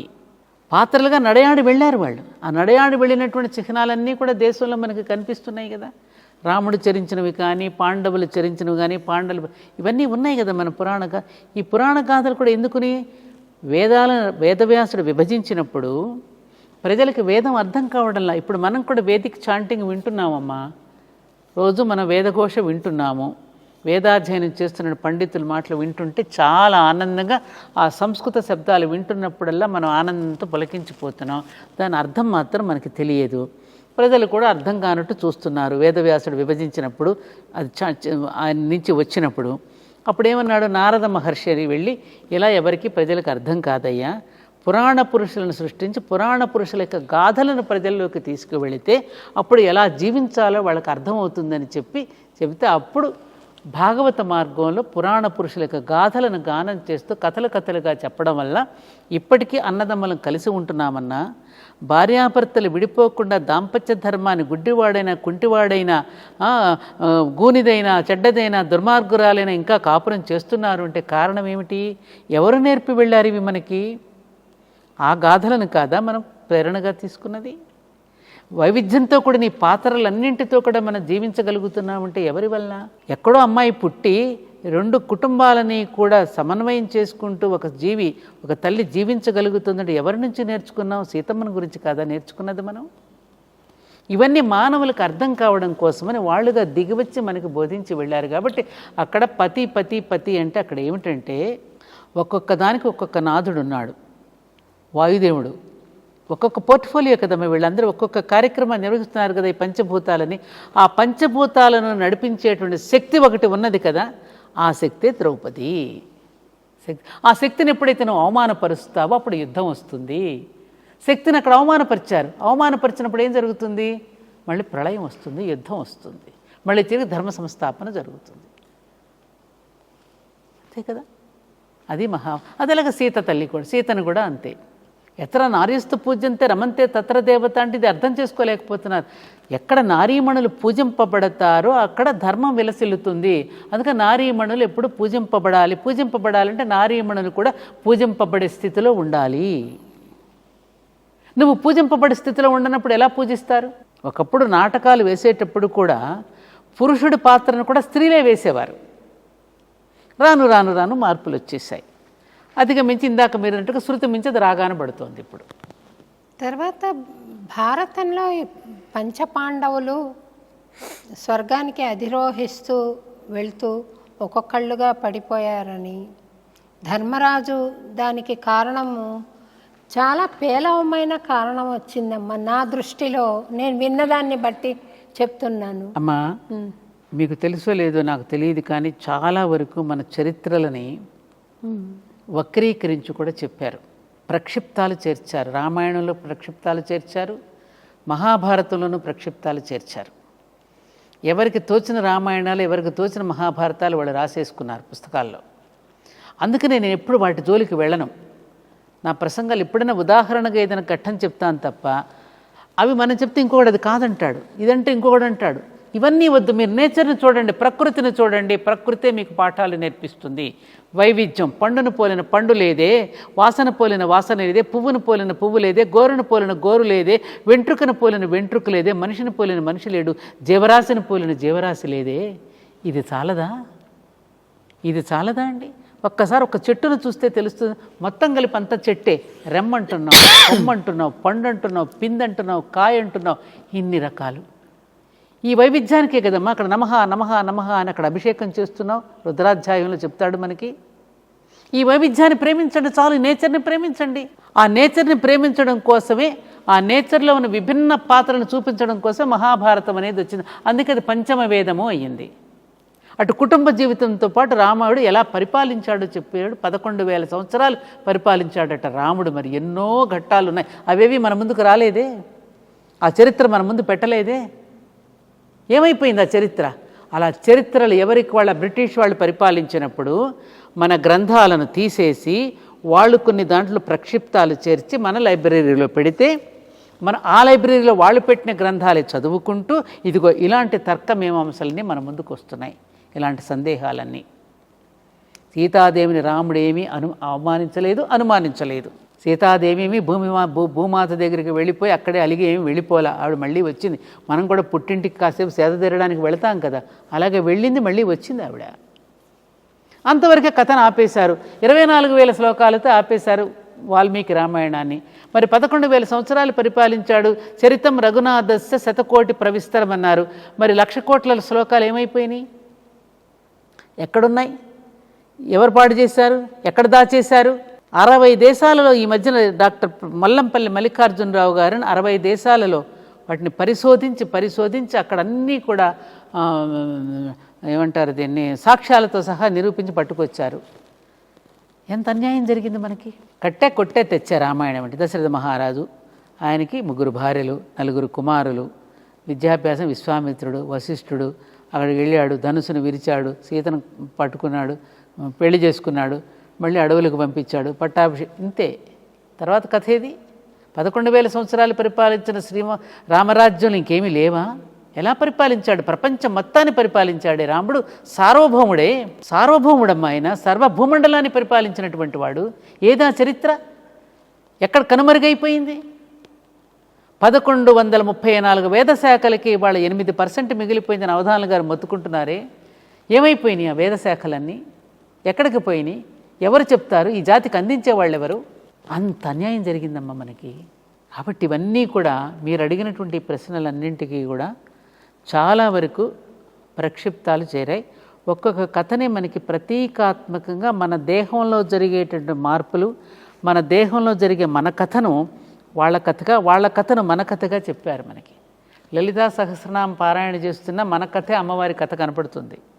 మహాభారతంలో వైవిధ్యమైన పాత్రలు చూస్తూ ఉంటారే, ఇది నా పాత్రే కదా, ఇది నా పాత్రే కదా, నేను ఇలాంటి వాడినే కదా, నేను ఇలా అనేవాడిని. మన పాత్రలు మనకు గుర్తు చేస్తుంటాయి. రామాయణంలో చూసినా అంతే, మన పాత్రలు మనకు గుర్తు చేస్తూ ఉంటాయి. అందుకని ఎక్కడైనా తప్పు జరుగుతుంటే మన పాత్రను మళ్ళీ సరిదిద్దుకోవడానికి, సరిచేసుకోవడానికి ఆ పాత్రలన్నీ కూడా మనకు ఉపయోగపడతాయి. ఒక సినిమా చూసినప్పుడు విలన్ను, హీరో ఉంటాడు. విలన్ను చూస్తే ఎలా ఉండకూడదో చెప్తుంది, హీరోను చూస్తే ఎలా ఉండాలో చెప్తుంది. అలాగే రావణాసురుడు, కుంభకర్ణ, విభీషణాదులు ఒక కుటుంబం, రామ లక్ష్మణ భరత శత్రుఘ్నులు ఒక కుటుంబం, వాలి సుగ్రీవాదులు 3 కుటుంబాల మధ్య కథను నడిపించాడు. నువ్వు ఎవరిలా ఉంటావని అడిగితే ఏ సామాన్యుడని ఏమని సమాధానం చెప్తాడు? రామచంద్రుడిలా, రామలక్ష్మణులా ఉంటామని అంటారు తప్ప వాలి సుగ్రీవులా ఉంటామని కానీ, రావణ కుంభకర్ణ ఉంటామని ఎవడైనా అంటాడమ్మా? కాబట్టి వీటిల్లో ఇప్పుడు జరుగుతూ ఉన్న చరిత్రలో కూడా మీరు సోషల్ మీడియాలో చూస్తే ఎప్పుడెప్పుడో జరిగిన ఎవరెవరివో కూడా వాటిని క్యారెక్టర్ అసాసినేషన్ చేస్తూ గొప్ప గొప్ప వ్యక్తులను గురించి కూడా ఆ విధంగా ప్రసార మాధ్యమాలు ప్రసారాలు చేస్తున్నారే. ఎంత తప్పమ్మా ఇది. పిల్లలు ఏమవుతారు, ఏమనుకుంటారు వీళ్ళు? జాతికి ఏమందిస్తున్నాం మనం, యువతకి ఏమందిస్తున్నాం? ఎవరిని ప్రేరణగా తీసుకోవాలి వాళ్ళు, ఎవరిని రోల్ మోడల్గా తీసుకోవాలి వాళ్ళు? సారీ అమ్మా, మీరు ఏదో కదిలిస్తే నేను ఏదో ఇటు వెళ్ళిపోతున్నాను. చాలా బాధాకరమే తల్లి. ఎట్లా ఎంతో పరిణతి చెంది పవిత్రతను సంతరించుకున్న వాళ్ళందరినీ ఏ కవిగిని వాళ్ళు క్యారెక్టర్ అసాసినేషన్ చేయడం అనేది చాలా తప్పు కదా. చాలా. పైగా మగవాడు తప్పు చేసేస్తే స్త్రీలనే అంటున్నారు. తప్పు చేసిన మగవాడిని ఏం పట్టించుకోవటంలా స్త్రీనే అంటున్నారు. మగవాళ్ళని కూడా పాత కాలానికి సంబంధించిన మహానుభావుల్ని ఇష్టం వచ్చినట్టు మాట్లాడుతున్నారమ్మా. వీళ్ళంతా చూసారా కళ్ళతో? మరి వీళ్ళ సంగతి ఏమిటి? 1 వేలు నువ్వు ఎదుటి వ్యక్తిని చూపిస్తే 3 వేలు నీ వైపున ఉంటున్నాయే. అంతా చూసినట్టే చెప్పేస్తున్నారన్నీ. దారుణం అమ్మ, ఇది దారుణాలు. ఈ దారుణాలన్నీ అరికట్టాలి అంటే సొల్యూషన్ ఒకటేనమ్మా. ఇప్పుడు విద్యా విధానంలో మార్పు రావాలి. సిలబస్ పూర్తిగా మార్చేయాలి పిల్లలకి. పిల్లల సిలబస్ను మార్చాలి. తర్వాత పెద్దలైనటువంటి వాళ్ళు, విద్యావేత్తలు, మేధావులైనటువంటి వాళ్ళు, సమాజ శ్రేయస్సు కోరుకునే వాళ్ళు మీరు అన్నట్టుగా ఈ ప్రసార మాధ్యమాల్లో వచ్చే వాటిని ఖండిస్తూ వీటికి కూడా ఒక బలమైనటువంటి ఒక చట్టాన్ని తీసుకుని వచ్చి దాన్ని సరిగ్గా ఇంప్లిమెంట్ చేసేయడం విధానం వస్తే కానీ మళ్ళీ దారిన పడదు. ప్రభుత్వాలు దారిన పడాలి అంటే ప్రజలే ఉద్యమించాలి, అప్పుడు దారిన పడతాయి. అమ్మా, నేను మీవి చిన్న చిన్న రీల్స్ చూస్తాను అప్పుడప్పుడు. మీరు ఆడపిల్లలు ఎందుకు జాగ్రత్తగా ఉండాలి అనే విషయంగా చెప్పింది నేను చూశాను ఒకసారి. ప్రకృతిలోనే ఉంది ఆ తేడా, కాబట్టి మనం జాగ్రత్తగా ఉండాలని మీరు చెప్పారు. అలాంటి ప్రాక్టికల్ అడ్వైజులు మీరు ఎన్నో ఇచ్చారు సమాజానికి. ఎంతో మంచి చేస్తున్నారు మాట ద్వారా. నేను చాగంటి వారిని ప్రభుత్వం వారు స్టూడెంట్స్కి మంచి చెప్పడానికని నియమించారు, చాలా సంతోషపడ్డాను. ఇటీవల నేను ఇంకోటి విన్నాను, మన గరికపాటి వారిని కూడా తెలంగాణ ప్రభుత్వం నియమించింది అని. అవునమ్మా, చాలా సంతోషం. మీ బోటి వారిని ఎందుకు వాళ్ళు పరిగణించలేదా అని నేను బాధపడుతున్నానమ్మా. ఎందుకంటే స్త్రీలను ప్రోత్సహిస్తాము అని చెప్పారు కదా, స్త్రీమూర్తుల్లో మీ బోటి వారు ఉన్నప్పుడు ఎందుకు మీ సేవలు వాళ్ళు ఉపయోగించుకోకూడదు? అమ్మా, మనం సేవలు చేయాలి అంటే ప్రభుత్వాల్లోనే పదవులు తీసుకోవాల్సిన అవసరం ఏమాత్రం లేదమ్మా.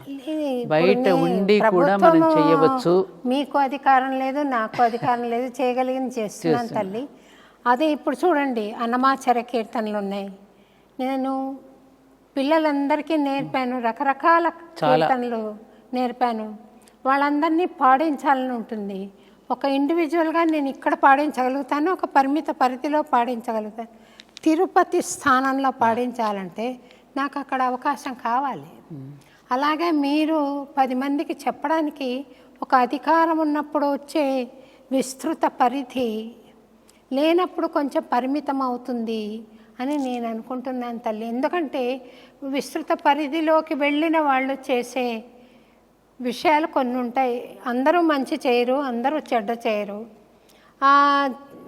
మంచి చేయగలిగిన మీకు శక్తి సామర్థ్యాలు మీకు ఉన్నప్పుడు మీ సేవను ప్రభుత్వం తప్పకుండా గ్రహించాలి అని నేను ఆశిస్తున్నాను. మై లైఫ్ హిజ్ అపాయింట్మెంట్ అమ్మా, హిజ్ అపాయింట్మెంట్. ఆయన అపాయింట్మెంట్ ప్రకారం ఆయన ప్రణాళిక ప్రకారం జరిగిపోతుంది. ఇది హాయిగా ఉంది నాకు. అందులోకి వెళితే కూడా తలనొప్పులు చాలా ఉంటాయమ్మా. మనం అనుకున్న మంచిని మనం ఎవరము చేయనివ్వరు, జరిగేది కాదు. నన్ను చాలామంది పార్టీలోకి రమ్మని అడిగితే నేను వెళ్ళని కారణం ఏమిటంటే, మనం ఉన్నది ముక్కుసూటిగా ఉన్నది ఉన్నట్లు బద్దలు కొట్టి మాట్లాడతాం. అది నచ్చదు వాళ్ళకి. నచ్చనప్పుడు మనం అందులో మింగిలి కాలేము. అలాంటప్పుడు మనం మౌనంగా ఉండి మన పని మనం చేసుకోవడం మంచిది. మీరు ఎప్పుడు ఇలాగే ఆయురారోగ్యాలతో చల్లగా ఉండి చక్కటి సందేశాన్ని సమాజానికి ఇస్తూ శతాధిక వర్షాలు మీరు ఆరోగ్యంగా జీవించాలని నేను మనస్ఫూర్తిగా కోరుకుంటూ, ఇంత సమయం ఈ ఇంటర్వ్యూ కోసం మీరు కేటాయించినందుకు ప్రత్యేకమైన కృతజ్ఞతలు తెలియజేస్తూ ఐ డ్రీమ్స్ తరఫున కూడా మీకు ధన్యవాదాలు తెలియజేస్తున్నానమ్మా. నన్ను వదిలేస్తే నేను రాత్రల్లా మీతో మాట్లాడగలను, కానీ ఆ ఛానల్ కొన్ని పరిమితులు ఉంటాయి కదా, అందుకని ఇంతటితో విరమిస్తున్నాను తల్లి. సంతోషం అమ్మ, మీతో నేను కూర్చుని మాట్లాడటం ఒక మహాభాగ్యంగా భావిస్తున్నా. ప్రతి సంవత్సరం కూడా మీరు నాద నీరాజనానికి నన్ను ఒకరోజు తప్పకుండా పిలుస్తూ వస్తున్నారు. అది నా భాగ్యం అమ్మ. మీ అభిమానాన్ని చూరగొనడమే నేను చేసుకున్నటువంటి పుణ్యం. ఈరోజు మీతో మాట్లాడే ముందు కొంచెం భయపడ్డా, ఎందుకంటే మీ మాటలే వీణ మీటులు. అమ్మ ఇటువంటి ప్రశ్నలు వేస్తే నేను చెప్పగలనా లేదా అంటూ భయపడుతూ వచ్చాను. కానీ హాయిగా మన ఏమంటారు అతి సన్నిహితమైనటువంటి ఒక ఏ బాంధవ్యమైనా అనుకోండి, అటు ఒక ఏమంటారు దాన్ని, ఒక అత్యంత సన్నిహితమైన ఒక గురువు దగ్గర ఒక శిష్యురాలు ఎలా కూర్చొని మాట్లాడుతుందో, తనలో ఉన్న భావాలను ఒక గురువు దగ్గర ఎలా నివేదించుకుంటుందో, ఆ విధంగా నేను భావన చేసుకున్నానమ్మా, ఫీల్ అయ్యాను. శిష్యురాలని నేనని లేదా అందరూ గురువులే నాకు అమ్మా. సంతోషం తల్లి. మంచిదమ్మా.